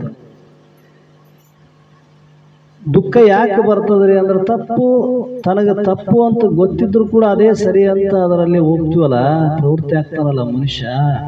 ಅದಕ್ಕಾಗಿ ಅವನು ದುಃಖದ ಮೇಲಿನ ಮೇಲೆ ಅದೇ ತಪ್ಪು, ಅದು ತಪ್ಪು ಅಂತ ಒಪ್ಪಿಕೊಂಡು ಅದನ್ನು ಸರಿಪಡಿಸಿಕೊಳ್ಳುವಂತ ಬುದ್ಧಿ ಬಂತಪ್ಪ ಅಂತಂದ್ರೆ ಅವನೇ ಆನಂದದಿಂದ ಪ್ರಯತ್ನ ಮಾಡ್ತಾನೆ. ಹೀಗೆ ಈ ವಿಶ್ವಕ್ಕೆ ನಿಜವಾದ ಬೀಜವಾದ ನಿನ್ನನ್ನು ತುಂಬಿದ ಸಭೆಗಳಲ್ಲಿ ರಕ್ತ ಸಂಬಂಧವನ್ನು ಪುರಸ್ಕರಿಸಿಕೊಂಡು ವಿನೋದದಿಂದ ನಿನ್ನೊಡನೆ ಹವಾಸ್ಯ ಮಾಡುತ್ತಿದ್ದೇನೋ. ಮೊದಲು ರಕ್ತ ಸಂಬಂಧ ನಮ್ಮ ಅತ್ತೆ ಮಗ ಅಂತ ಹಿಂಗೆ ತಿಳ್ಕೊಂಡೆ, ನಮ್ಮ ಅತ್ತೆ ನಮ್ಗೆ ಸಂಬಂಧ ಹಂಗ ಅಂತ ತಿಳ್ಕೊಂಡಿದ್ದೆ ನಾನು. ಆದ್ರೆ ನನಗೆ ಗೊತ್ತಿರಲಿಲ್ಲ ಇದು ಹಿಂಗೈತೆ ಅಂತ. ಈಗ ಅದರ ಅನುಭವ ಆಯಿತು. ಅದಕ್ಕಾಗಿ ನೀನು ಮರ್ಯಾದೆ ಮಾಡುವುದರಲ್ಲಿ ಅಣುಮಾತ್ರ ಕೊರತೆಯಾದರೂ ಸಲಿಗೆಯಿಂದ ನಿನ್ನ ಮೇಲೆ ಕೋಪಿಸಿಕೊಳ್ಳುತ್ತಿದ್ದೇನು. ಜ್ಞಾನದಾತನಾದ ಗುರುವಿನೊಡನೆ ಹೀಗೆ ವ್ಯವಹಾರ ಮಾಡಿದ್ದು ಅನುಚಿತವೆಂದು ಈಗ ತಿಳಿದುಕೊಂಡೇನು. ನಿನ್ನಲ್ಲಿ ನಾನು ಬಹಳ ಸಲಿಗೆಯಿಂದ ನಾನು ನಡ್ಕೊಂಡೆ, ಆದ್ರೆ ಅದು ನನಗೆ ತಪ್ಪು ಅಂತ ಅವಾಗ ಗೊತ್ತಾಗಲಿಲ್ಲ. ಈಗ ನನಗೆ ಗೊತ್ತಾಯ್ತು. ಯಾಕಂದ್ರೆ ಜ್ಞಾನದಾತನಾದ ಗುರುವಿಗೆ ಸಮಾನ. ಯಾರು ನಮಗೆ ಉಪದೇಶ ಜ್ಞಾನಬೋಧವನ್ನು ನೀಡಿ ನಮ್ಮನ್ನು ಕೃತಾರ್ಥವನ್ನಾಗಿ ಮಾಡಿ ಉತ್ತಮವಾದಂಥ ಸದ್ಗತಿಯ ಮಾರ್ಗವನ್ನು ತೋರಿಸ್ಯಾರ, ಅವರಲ್ಲಿ ಅನುಚಿತವಾಗಿ ನಡೆಯೋದು ಯೋಗಿ ಐತೆ. ಶಾಸ್ತ್ರ ನೀ ಎಷ್ಟೇ ಬೇಕಾದ ಪಂಡಿತ ಆಗಿರು, ಎಂಥ ಉತ್ತಮ ಶಿಷ್ಯ ಅಂತ ನಿನ್ನ ಜಗತ್ ಪ್ರಸಿದ್ಧಿ ಮಾಡಲಿ, ಇಲ್ಲ ಅಂತೇಳಿ ತಪ್ಪೇನಿಲ್ಲ. ಆದ್ರೆ ಅವ್ರ ಗುರುಗಳೇ ಏನು ಎಗರಿ ಮೇಲೆ ಕೈ ಹಾಕತ್ತದ. ಈ ಹೇಳ್ಯಾರ್ರಿ ಮತ್ತೆ ಅವ್ರು ನಾನು ಅವ್ರೆ ಆತನೇ ನಾನು ಅಂತ ಹೇಳಿ ಹೋಗಿ ಆತನ ಎಗರಿ ಮೇಲೆ ಕೈ ಹಾಕಿ ಕುಂದಿರುತ್ತೆ. ಹಂಗೆ ಹೇಳ್ಯಾರ? ಇಲ್ಲ, ಗುರುನೇ ಇರ್ತಾನ. ಶಿಷ್ಯನ ಸಂಪ್ರದಾಯ, ಶಿಷ್ಯನ ಕರ್ತವ್ಯ ಅವನು ಎಂದೂ ಮರೆಯಂಗಿಲ್ಲ. ಯಾರು ಉತ್ತಮ ಶಿಷ್ಯ ತಿಳಿಲಾರ್ದ 1-2 ತಪ್ಪಾಗಿರ್ಬೋದು, ತಿಳಿದ ಮೇಲೆ ಮಾಡೋಂಥದ್ದು ತಪ್ಪ ಅಲ್ಲೇ ಅಲ್ಲ. ಅವರು ಮಾಡೋದೂ ಇಲ್ಲ, ಯಾರು ಮಾಡಿಲ್ಲ ಇಲ್ಲಿವರೆಗೆ. ಹೀಗೆ ಮಾಡಿದೇನೋ. ಅದಕ್ಕೆ ಒಂದೇ ಪರಿಹಾರ, ಅದೇನೆಂದರೆ ನಿನ್ನ ಪಾದಗಳ ಮೇಲೆ ಬಿದ್ದು ಕ್ಷಮೆಯನ್ನು ಬೇಡುವುದು. ಇಲ್ಲಿವರೆಗೆ ನಾನು ಅನೇಕ ತಪ್ಪುಗಳನ್ನು ಮಾಡಿರ್ಬೋದು, ಆದರೆ ಈಗ ನಾನು ಕ್ಷಮೆಯನ್ನು ಯಾಚಿಸುತ್ತಿದ್ದೇನೆ. ಅದಕ್ಕಾಗಿ ನನ್ನನ್ನು ಕ್ಷಮಿಸು ಅಂತ ಇಲ್ಲಿ ಹೇಳಿ,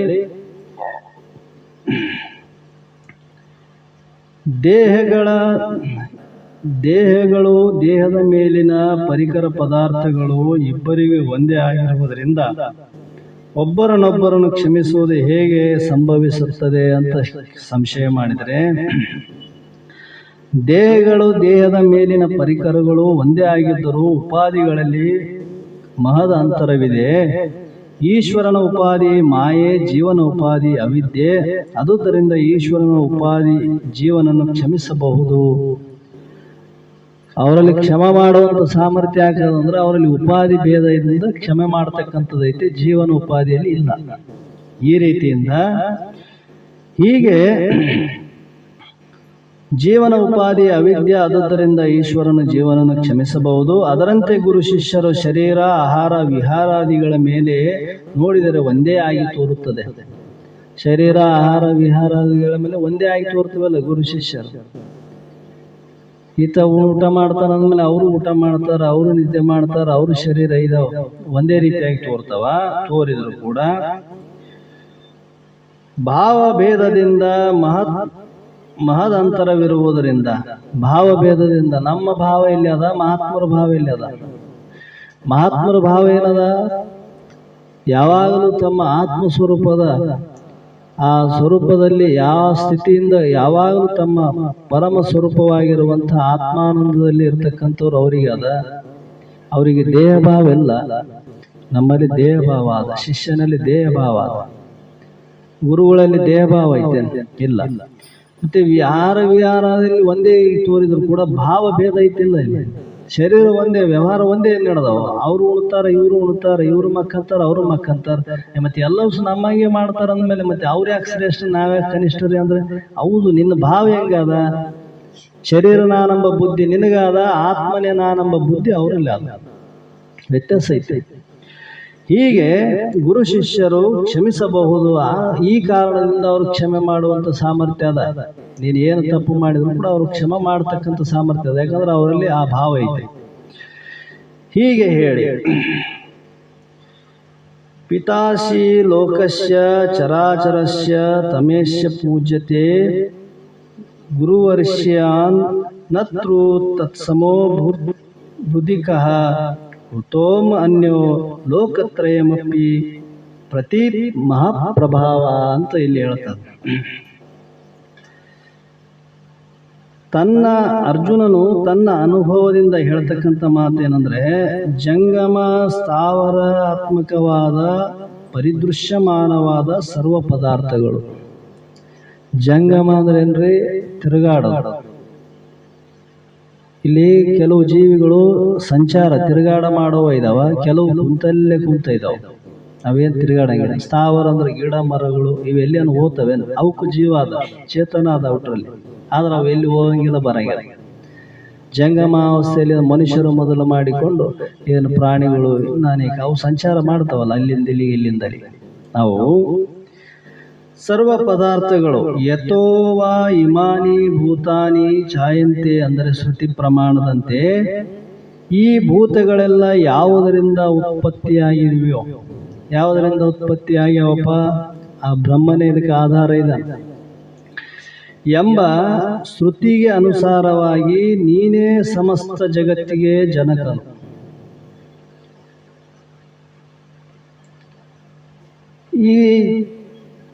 ಈಗ ಉದಾಹರಣೆಗೆ ನಾವು ಸಾಮಾನ್ಯವಾಗಿ ವಿಚಾರ ಮಾಡಿದಾಗ ಇಲ್ಲಿ ವಿಚಾರ ಆಗ್ತದೆ, ಯಾರಿಂದ ಯಾರು ಹುಟ್ಟಿದ್ರಪ್ಪ?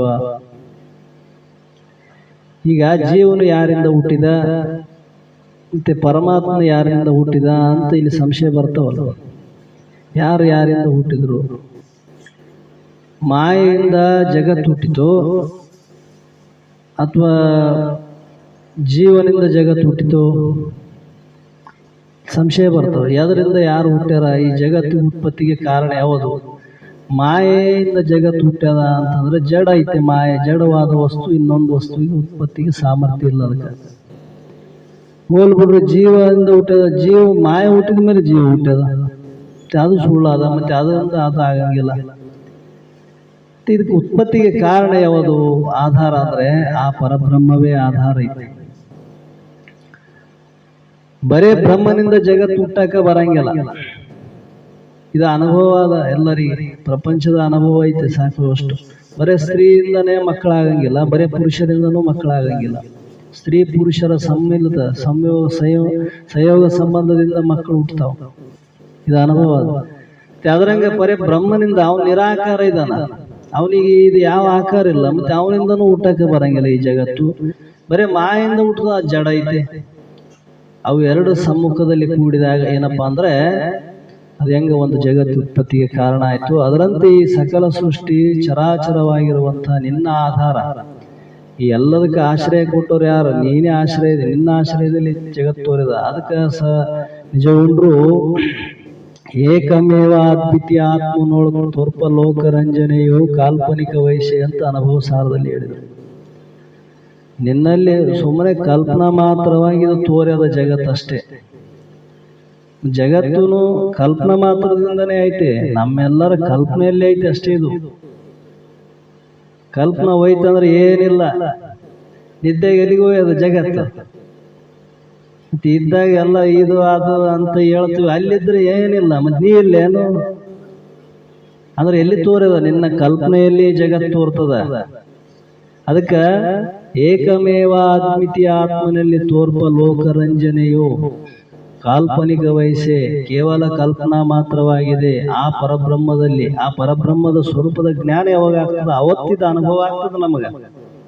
ಇದು ತೋರೋದು ಕೇವಲ ಕಲ್ಪನಾ ಮಾತ್ರ ಅಂತ. ಹೀಗೆ ಸಮಸ್ತ ಜಗತ್ತಿಗೆ ಜನಕನು ಅಂದರೆ ಪಿತನು, ಉತ್ಪತ್ತಿಗೆ ಕಾರಣ ತಂದೆ ಅಲ್ಲ. ಬರೀ ತಂದೆ ಒಬ್ಬನೇ ಕಾರಣ ಅಲ್ಲ, ತಾಯಿನೂ ಒಬ್ಬಕ್ಕೆ ಕಾರಣ ಆಗಂಗಿಲ್ಲ. ಇಲ್ಲಿ ಪಿತನು ಮತ್ತು ಸಕಲ ಅನರ್ಥಗಳಿಗೂ ಬೀಜಭೂತವಾದ ಅವಿದ್ಯಾ ಕಾರ್ಯವಾದ ಪ್ರಪಂಚಕ್ಕೆ ಬಾಧಿಸುವ ಸ್ವರೂಪ ಜ್ಞಾನವನ್ನು ಉಪದೇಶ ಮಾಡುವುದರಿಂದ ಸರ್ವೋತ್ತಮನಾದ ಗುರು ಅಂದರೆ ಸೃಷ್ಟಿಗೆ ಬೀಜ. ಅಲ್ಲಿ ಪರಮಾತ್ಮ ಜಗತ್ತಿಗೆ ಹಂಗ ಬೀಜೋ, ಅದ್ರಂಗ ಈ ಸಮಸ್ತ ಏನು ಅಜ್ಞಾನ ಐತೆ, ಈ ಅಜ್ಞಾನದಿಂದ ಬಿಡುಗಡೆ ಮಾಡತಕ್ಕಂಥವನು ಯಾರಿದ್ದಾರೆ? ಗುರು ಇದ್ದಾನೆ. ಆ ಗುರು ಉಪದೇಶದ ಅದೇ ಬೀಜ ಅಲ್ಲ. ಅದಕ್ಕೆ ಹೇಳ್ಯಾರಲ್ಲ ಅವರು ಸರ್ಪಭೂಷಣರು, ಗುರುವರನ ಉಪದೇಶವೆಂಬ ಬೀಜವ ಬಿತ್ತಿ ಮೆರೆವ ಸಂಸ್ಕಾರ ವೃಷ್ಟಿಯ ಬಲದಿ ಅರಿವೆಂಬ ಪೈರನ್ನೇ ಬೆಳೆಸುತ್ತ ದುರಿತ ದುರ್ಗುಣವೆಂಬ ಕಳೆಯನ್ನು ಕಿತ್ತಿ ಅಂದ್ರು. ಬೀಜ ಯಾವ್ದದ? ಇಲ್ಲಿ ಪರಮಾತ್ಮ ಬೀಜ. ಆದ್ರೆ ಇಲ್ಲಿ ಅಜ್ಞಾನವನ್ನು ಕಳಿಬೇಕಾಗಿತ್ತಂದ್ರೆ ಗುರುನಾಥನೇ ಮೊದಲು ಬೀಜ. ನೋಡ, ಅವನ ಉಪದೇಶವೇ ಬೀಜ ಆಗ್ಯದ. ಪರಮಾತ್ಮನೇ ಗುರು ರೂಪವನ್ನು ಧರಿಸಿ ಅವಿದ್ಯೆಯನ್ನು ನಾಶ ಮಾಡುವುದೆಂದರ್ಥ. ಆದುದರಿಂದಲೇ ಎಲ್ಲಿಯೂ ತೋರದ ಅನಿರ್ವಚನೀಯವಾದ ಶಕ್ತಿಯು ನಿನ್ನಲ್ಲಿರುವುದರಿಂದ ನೀನು ಸರ್ವಲೋಕ ಪೂಜ್ಯನು. ಅದರಿಂದ ನೀನು ನನಗೆ ಗುರುವು ಪೂಜ್ಯನೂ ಆಗಿರುವೆ. ಅನಿರ್ವಚನೆ ಅಂದ್ರೆ ಏನು? ಹೇಳಕ ಬರಂಗಿಲ್ಲ. ನಿನ್ನ ಮಹಿಮೆ ಹಿಂಗೆ ಐತೆ ಅಂತ, ಹಿಂಗೈತೆ ಅಂತ ಯಾರಿಂದ ಹೇಳಕ್ಕಾಗಿಲ್ಲ. ಅದು 9 ಪ್ರಕಾರ ಅಂತ ಬರ್ಕೊಂಬಂದಾರ ನಿಜಗೊಂಡ್ರ. 9 ಪ್ರಕಾರ ಹೇಳಕ ಬಂದಿಲ್ಲ. ಇದು ಸೃಷ್ಟಿ ಹಂಗ ರಚನೆ ಮಾಡ್ಯಾನ ಭಗವಂತ ಅಂದ್ರೆ ಅದನ್ನ ಯಾರು ತಲೆ ಕೆಡಿಸ್ಬೇಕಾಗಿಲ್ಲ. ಅದಕ್ಕಾಗಿ ಅದನ್ನ ಬಿಟ್ಟು ಸ್ವರೂಪವನ್ನು ತಿಳಿದ್ರು ಮಹಾತ್ಮರು. ಅದಕ್ಕೆ ಆತ್ಮನು ಆಕಾಶ ಸರ್ವಭೂತ ಸಂಭೂತ ಅಶ್ಯ ಮಹಾತ್ಮ ಭೂತಶ್ಯ ಎಂಬ ಶ್ರುತಿ ಪ್ರಮಾಣದಂತೆ ಆಕಾಶಾದಿ ಸರ್ವಭೂತಗಳು ಉತ್ಪತ್ತಿಗೆ ಕಾರಣನಾದ್ದರಿಂದ ಧರ್ಮ ಜ್ಞಾನಗಳು ಸ್ವರೂಪವಾದ ಸರ್ವ ವೇದಗಳ ಉಪದೇಶವು ಕಾರಣವಾದದಿಂದ 3 ಲೋಕಗಳಲ್ಲಿ ನಿನಗಿಂತ ಹೆಚ್ಚಿನವರಾಗಲಿ ಇಲ್ಲವೇ ನಿನಗೆ ಸಮಾನರಾದವರಾಗಲಿ ಯಾರು ಇರಲಾರರು. ಆತ್ಮನಿಗೆ ಇನ್ನೊಂದು ದೃಷ್ಟಾಂತ ಕೊಟ್ಟು ಹೇಳಕ ಬರಂಗಿಲ್ಲ. ಆತ್ಮನಂತೆ ಇನ್ನೊಬ್ಬ ಆತ್ಮ ಇದಾನ ಅಂದ್ರೆ ದ್ವೈತಪತ್ತಿ ದೋಷ ಬರ್ತದ. ಆತ್ಮನಿಗಿಂತ ಭಿನ್ನ ಇರಕ ಇನ್ನೊಂದು ವಸ್ತು ಐತೆ ಅಂದ್ರೆ ಪರಿಚ್ಛಿನ್ನತ್ವ ದೋಷನೂ ಬರ್ತದ. ಅದಕ್ಕೆ 2 ದೋಷ ಇಲ್ಲ, ಇಲ್ಲೇ ಹೇಳಕ ಬರಂಗಿಲ್ಲ. ಇದ್ರೆ ಅದು ಆತ್ಮಸ್ವರೂಪವಾಗಿ ಇರಬೇಕೆ ಹೊರತು ಅದಕ್ಕಿಂತ ಭಿನ್ನವಾದದ್ದಿಲ್ಲ. ಅದಕ್ಕಾಗಿ ನಿನ್ನ ಸಮಾನವಾದದ್ದು ಇನ್ನೊಂದು ಇಲ್ಲೇ ಇಲ್ಲ. ನಿನಕ್ಕಿಂತ ಶ್ರೇಷ್ಠವಾಗಿದ್ದು ಇರಕ ಬರಂಗಿಲ್ಲ. ನೈವ ದೃಷ್ಟಾಂತೋ ತ್ರಿಭುವನೇ ಜಠರೇ ಸದ್ಗುರು ಜ್ಞಾನದಾತು ಅಂತ ಉಪದೇಶ ಮಾಡಿದರು. ಈ 3 ಲೋಕದಲ್ಲಿ ಗುರುವಿಗೆ ಅಂತ ಯಾಕೆ ಹೇಳಿದರು ಅಂದ್ರೆ ಅಲ್ಲಿ ಉಪಾಧಿ ದೃಷ್ಟಿಯಿಂದ ಹೇಳಿದ್ದಲ್ಲ. ಅದು ಆ ತಿಳಿದಿರುವಂತ ಜ್ಞಾನ ದೃಷ್ಟಿಯಿಂದ ಹೇಳಿದ ಮಾತು, ಉಪಾಧಿ ದೃಷ್ಟಿಯಿಂದ ಅಲ್ಲ ಅದು. ಯಾಕಂದ್ರೆ ಉಪಾಧಿ ಅನೇಕತ್ವ ಇದಾವ, ಜ್ಞಾನ ಏಕ ಐತೆ, ಒಂದೇ ಐತೆ. ಅದು ನೈವ ದೃಷ್ಟಾಂತೋ ತ್ರಿಭುವನೇ ಜಠರೆ. ಈ 3 ಲೋಕದಲ್ಲಿ ದೃಷ್ಟಾಂತ ಕೊಡಲಿಕ್ಕೆ ಇನ್ನೊಂದು ವಸ್ತು ಯಾವುದಿಲ್ಲ. ಗುರುವಿಗೆ ಇನ್ನೊಂದು ದೃಷ್ಟಾಂತ ಕೊಡಕ್ಕೆ ಬರಂಗಿಲ್ಲ. ಗುರುವಿನಂತೆ ಇನ್ನೊಂದು ಗುರು ಇದಾನಂದ್ರೆ ಭೇದ ಬರ್ತಲ್ಲ, ಇಲ್ಲ ದ್ವೈತಪತ್ತಿ ದೋಷ ಬರ್ತದ. ಅದಕ್ಕೆ ಗುರುವಿಗೆ ಸಮಾನವಾದ ವಸ್ತು ಇನ್ನೊಂದು ಇಲ್ಲ. ಅಂದ್ರೆ ಆ ಪರಮಾತ್ಮನ ಸ್ವರೂಪನಾಗಿರುವಂತಹ ಗುರುನಾಥ ಆಗಲಿ, ಪರಮಾತ್ಮನ ಸ್ವರೂಪ ಅಂತ ಭಾವಿಸುವಾಗಲಿ ಅದಕ್ಕೆ ಇನ್ನೊಂದು ದೃಷ್ಟಾಂತ ಇಲ್ಲ. ಯಾಕಂದ್ರೆ ಸದ್ಗುರು ಜ್ಞಾನದಾತು ಅಂತ ಇಲ್ಲಿ ಹೇಳಿಕೆ ಅಂತ ಬಂದು, ಇಲ್ಲಿ ಒಂದು ಪಕ್ಷ ಮತ್ತೊಬ್ಬರು ಈಶ್ವರನ್ನು ಅಂಗೀಕರಿಸಿದರೆ ಜಗತ್ ಈಗಿರುವಷ್ಟೇ ವ್ಯವಸ್ಥೆ ಬದ್ಧರಾಗುತ್ತಿರಲಿಲ್ಲ ಮತ್ತು ಸರ್ವ ವ್ಯವಹಾರಗಳು ಲೋಪವಾಗುವ ಪ್ರಸಂಗವೂ ಬರುತ್ತಿತ್ತು. ಅಂದರೆ ಒಬ್ಬ ಈಶ್ವರನು ಸೃಷ್ಟಿ ಮಾಡುತ್ತಿರುವಾಗಲೇ ಮತ್ತೊಬ್ಬ ಈಶ್ವರನ ಸೃಷ್ಟಿಯನ್ನು ನಾಶ ಮಾಡಬಹುದು. ಹೀಗಾಗಿರುವುದರಿಂದ ಲೋಕ ವ್ಯವಹಾರವು ಏನಾಗ್ತದೆ? ಸಿದ್ಧಿಸದೇ ಹೋಗುತ್ತದೆ. ಅದಕ್ಕಿಂತ ಆದುದರಿಂದ ನಿನಗೆ ಸಮವಾದ ಮತ್ತೊಬ್ಬ ಈಶ್ವರನು ಇರುವುದಿಲ್ಲ ಎಂಬುದು ಸೂಕ್ತವಾಗಿದೆ. ಇನ್ನೂ ಒಂದೈತಿ ಅಂದ್ರೆ ಒಬ್ಬ ನಾಶ ಮಾಡೋದು, ಒಬ್ಬರನ್ನ ಸೃಷ್ಟಿ ಮಾಡೋದು ಹಿಂಗೆ ನಡೀತಿತ್ತು. ಇದು ಹೇಳಕ ಬರಂಗಿಲ್ಲ. ಅದಕ್ಕೆ ನೀವು ಒಬ್ಬನೇ ಇದ್ದಿ, ನಿನ್ನಿಂದಲೇ ಸಮಸ್ತ ಜಗತ್ತು, ಈ ಸೃಷ್ಟಿ ಸ್ಥಿತಿ ಲಯ ಹುಟ್ಟುದು ನಿನ್ನಿಂದನೇ ನಡೀತದೆ. ಇದೆಲ್ಲ ಜಗತ್ತಿನಲ್ಲಿ ಇದು ಭೇದ ಯಾಕೆ ಕಾಣ್ತದ ಅಂದ್ರೆ ಈ ಒಂದು ಅಜ್ಞಾನ ವಶದಿಂದ ಈ ರೀತಿಯಿಂದ ಭೇದ ಕಾಣ್ತದ.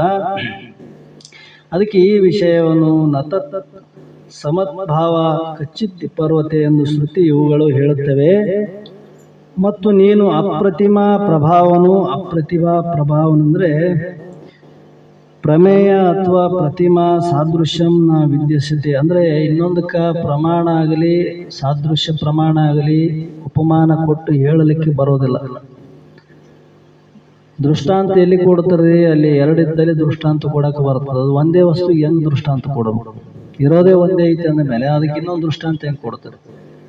ಆಕಾಶಕ್ಕೆ ಏನು ದೃಷ್ಟಾಂತ ಕೊಡ್ತಾರಪ್ಪ ಅಂದ್ರೆ ಏನು ಹೇಳ್ಬೇಕು? ಆಕಾಶಕ್ಕೆ ಆಕಾಶ ಅಂತಾನೆ ದೃಷ್ಟಾಂತ ಹೇಳ್ಬೇಕೆ ಹೊರತು ಅದಕ್ಕೆ ಇನ್ನೊಂದು ಆಕಾಶದಂತ ವಸ್ತು ಇಲ್ಲಲ್ಲ. ಸಮುದ್ರಕ್ಕೆ ಸಮುದ್ರವೇ ದೃಷ್ಟಾಂತ ಹೇಳಬೇಕೆ ಹೊರತು ಇನ್ನೊಂದು ದೃಷ್ಟಾಂತದೊಂದು ಹೇಳಕ್ಕೆ ಬರಂಗಿಲ್ಲ. ಅದರಂಗ ನಿನ್ನ ಸ್ವರೂಪಕ್ಕೆ ಏನು ದೃಷ್ಟಾಂತ ಹೇಳಕ್ಕೆ ಬರಂಗಿಲ್ಲ ಅಂದ್ರೆ ಅವರು ನಿನ್ನ ಸ್ವರೂಪಕ್ಕೆ ನಿನ್ನ ಸ್ವರೂಪವೇ ದೃಷ್ಟಾಂತ.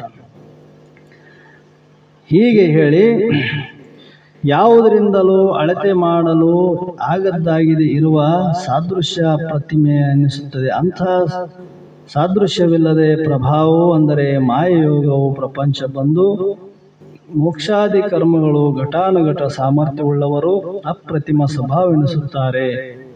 ಈ ರೀತಿಯಿಂದ ಅರ್ಜುನನಿಗೆ ಅನೇಕ ರೀತಿಯಿಂದ ಉಪದೇಶ ಮಾಡಿಕೆ ಅಂತ ಇಲ್ಲಿ ಬಂದರು. ಇದರ ಉದ್ದೇಶ ಏನಪ್ಪಾ ಅಂತಂದ್ರೆ ಆ ಪರಮಾತ್ಮನಲ್ಲಿ ಅವನು ಭಕ್ತಿ ವಿಶ್ವಾಸ ಏನಿತ್ತಲ್ಲ ಅದ್ರ ದೃಢವಾಗಿ ಇರಲಿ ಅಂತ.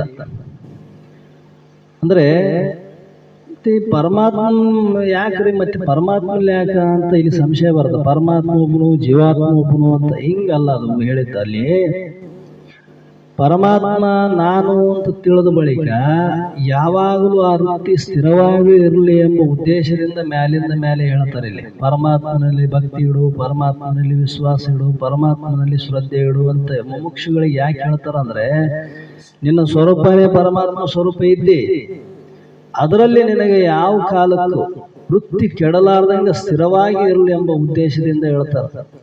ತಿಳಿದ ಉಳಿದವರು ಇನ್ನು ಬೇರೆ ಬೇರೆ ಸಾಧನಗಳು ಹೇಳ್ಯಾರಲ್ಲ, ಅವ್ರಿಗೆ ಹೇಳಿದ ಸಾಧನಗಳು ಬೇರೆ, ಮುಮುಕ್ಷುಗಳಿಗೆ ಹೇಳೋ ಸಾಧನಗಳು ಬೇರೆ.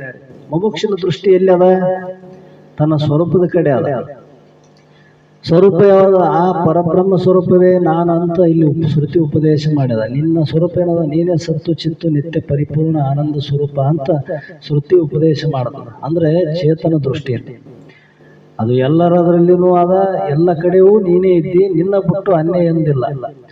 ಮತ್ತೆ ಪುನಃ ಅದನ್ನ ಯಾಕೆ ಹೇಳ್ತದ ಅಂತಂದ್ರೆ ಪುನಃ ನಿನ್ನ ವೃತ್ತಿ ನಿನ್ನ ಸ್ವರೂಪದ ವೃತ್ತಿಯಲ್ಲಿ ಇರಲಿ, ಅದಕ್ಕೆ ಭಿನ್ನವಾಗಿ ಆ ವೃತ್ತಿ ಕೆಡದೇ ಇರಲಿ ಎಂಬ ಉದ್ದೇಶದಿಂದ ಮಹಾತ್ಮರು ಪುನಃ ಅದನ್ನು ಹೇಳ್ಕೊಂತ ಬಂದಾರ.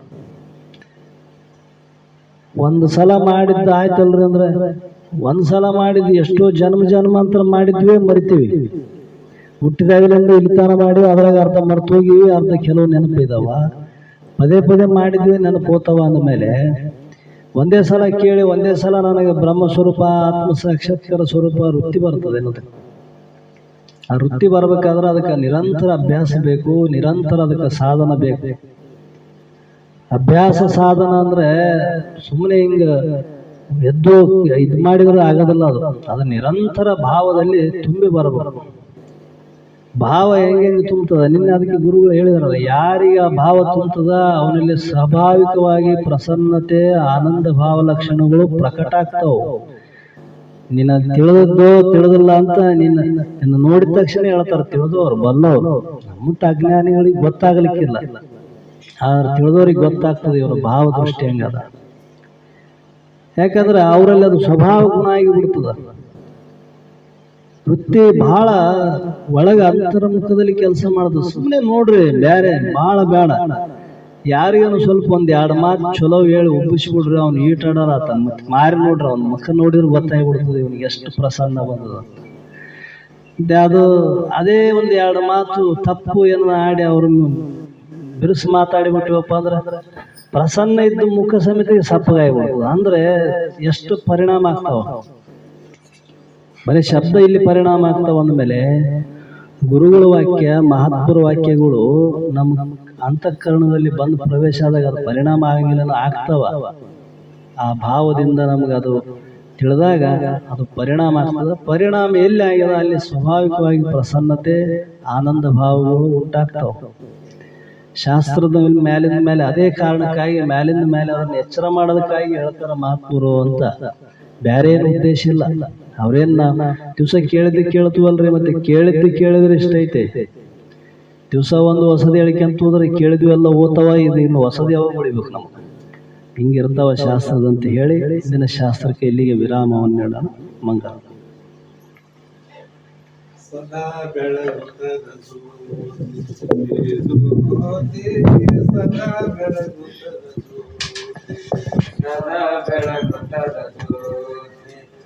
ಜ್ಯೋತಿ, ಸದಾ ಬೆಳಗುತ್ತದೆ ಸದಾ ಬೆಳಗುತ್ತದ ಹೃದಯ ಕಮಲದಳು, ಸದಾ ಬೆಳಗುತ್ತದ ಹೃದಯ ಕಮಲ. ಏಕೋ ಇಲ್ಲದ ನೋಡು ಸಖಿ, ಸದಾ ಬೆಳಗುತ್ತದ ಜ್ಯೋತಿ. ಈ ಜ್ಯೋತಿ ಸದಾ ಬೆಳಗುತ್ತದ ಜ್ಯೋತಿ, ಸದಾ ಬೆಳಗುತ್ತದ ಜ್ಯೋತಿ. ಜ್ಯೋತಿ ಸದಾ ಬೆಳಗುತ್ತದ ಜ್ಯೋತಿ.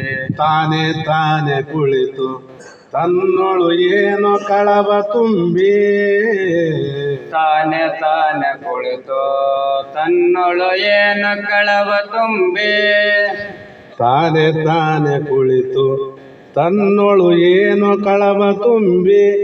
ಏನು ಹೇಳಲಿ ಸ್ವಾನುಭಾವದಿ, ಏನು ಹೇಳಲಿ ಸ್ವಾನುಭಾವದಿ, ಪೂನ ತೋರಿದ ಜ್ಞಾನ ಮೂರ್ತಿ, ಸದಾ ಬೆಳಗುತ್ತದ ಜ್ಯೋತಿ. ಈ ಜ್ಯೋತಿ ಸದಾ ಬೆಳಗುತ್ತದ ಜ್ಯೋತಿ. ಎಲ್ಲರೋಳು ಬೆರೆತು ತಾನು ತನ್ನೊಳು ಮೈ ಮರೆತು, ಎಲ್ಲರೋಳು ಬೆರೆತು ತಾನು ತನ್ನೊಳು ಮೈ ಮರೆತು, ತಾನೇ ತಾನೇ ಬೆಳಗಿ ತನ್ನೊಳು ತಾನೇ ಮೈಯ ಮರೆತು, ತಾನೇ ತಾನು ತಿಳಿದು ತನ್ನೊಳು ಏನು ಕಳವ ತುಂಬಿ. ಅಲ್ಲ ಹೌದೋ ಇಲ್ಲೇ ನೋಡು, ಅಲ್ಲೇ ಹೌದೋ ಇಲ್ಲೇ ಉಂಟು, ಬಲ್ಲ ಮಾತ್ಮರೊಳು ಸ್ಥೂಲ ಸೂಕ್ಷ್ಮದಿ, ಸದಾ ಬೆಳಗುತ್ತದ ಜ್ಯೋತಿ. ಈ ಜ್ಯೋತಿ ಸದಾ ಬೆಳಗುತ್ತದ ಜ್ಯೋತಿ, ಸದಾ ಬೆಳಗುತ್ತದ ಹೃದಯ ಕಮಲದಲ್ಲಿ, ಸದಾ ಬೆಳಗುತ್ತದ ಹೃದಯ ಕಮಲದಲ್ಲಿ. ನೋಡು ಇಲ್ಲಾದ ಸಖಿ, ಸದಾ ಬೆಳಗುತ್ತದ ಜ್ಯೋತಿ. ಈ ಜ್ಯೋತಿ ಸದಾ ಬೆಳಗುತ್ತದ ಜ್ಯೋತಿ. ಹರ ಓಂ ಚೈತನ್ಯಂ ಶಾಶ್ವತಂ ಶಾಂತಂ ವ್ಯೋಮಾತೀತಂ ನಿರಂಜನಂ ನಾದಬಿಂದು ಕಲಾತೀತಂ ತಸ್ಮೈ ಶ್ರೀ ಗುರವೇ ನಮಃ. ಶ್ರೀ ಜಗದ್ಗುರು ಸಿದ್ಧಾರೂಢ ಮಹಾರಾಜ್ ಕಿ ಜೈ.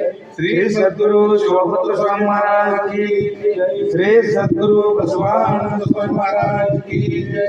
ಶ್ರೀ ಸದ್ಗುರು ಅಭಿನವ ಸ್ವಾಮಿ ಮಹಾರಾಜ್ ಕಿ ಜೈ. ಸಕಲ ಸಾಧು ಸಂತ ಮಹಾರಾಜ್ ಕಿ ಜೈ. ಜಯ ಮಂಗಲಂ ಜಯ ಮಹಾಮಂಗಲಂ ಶಿವರಾಮ.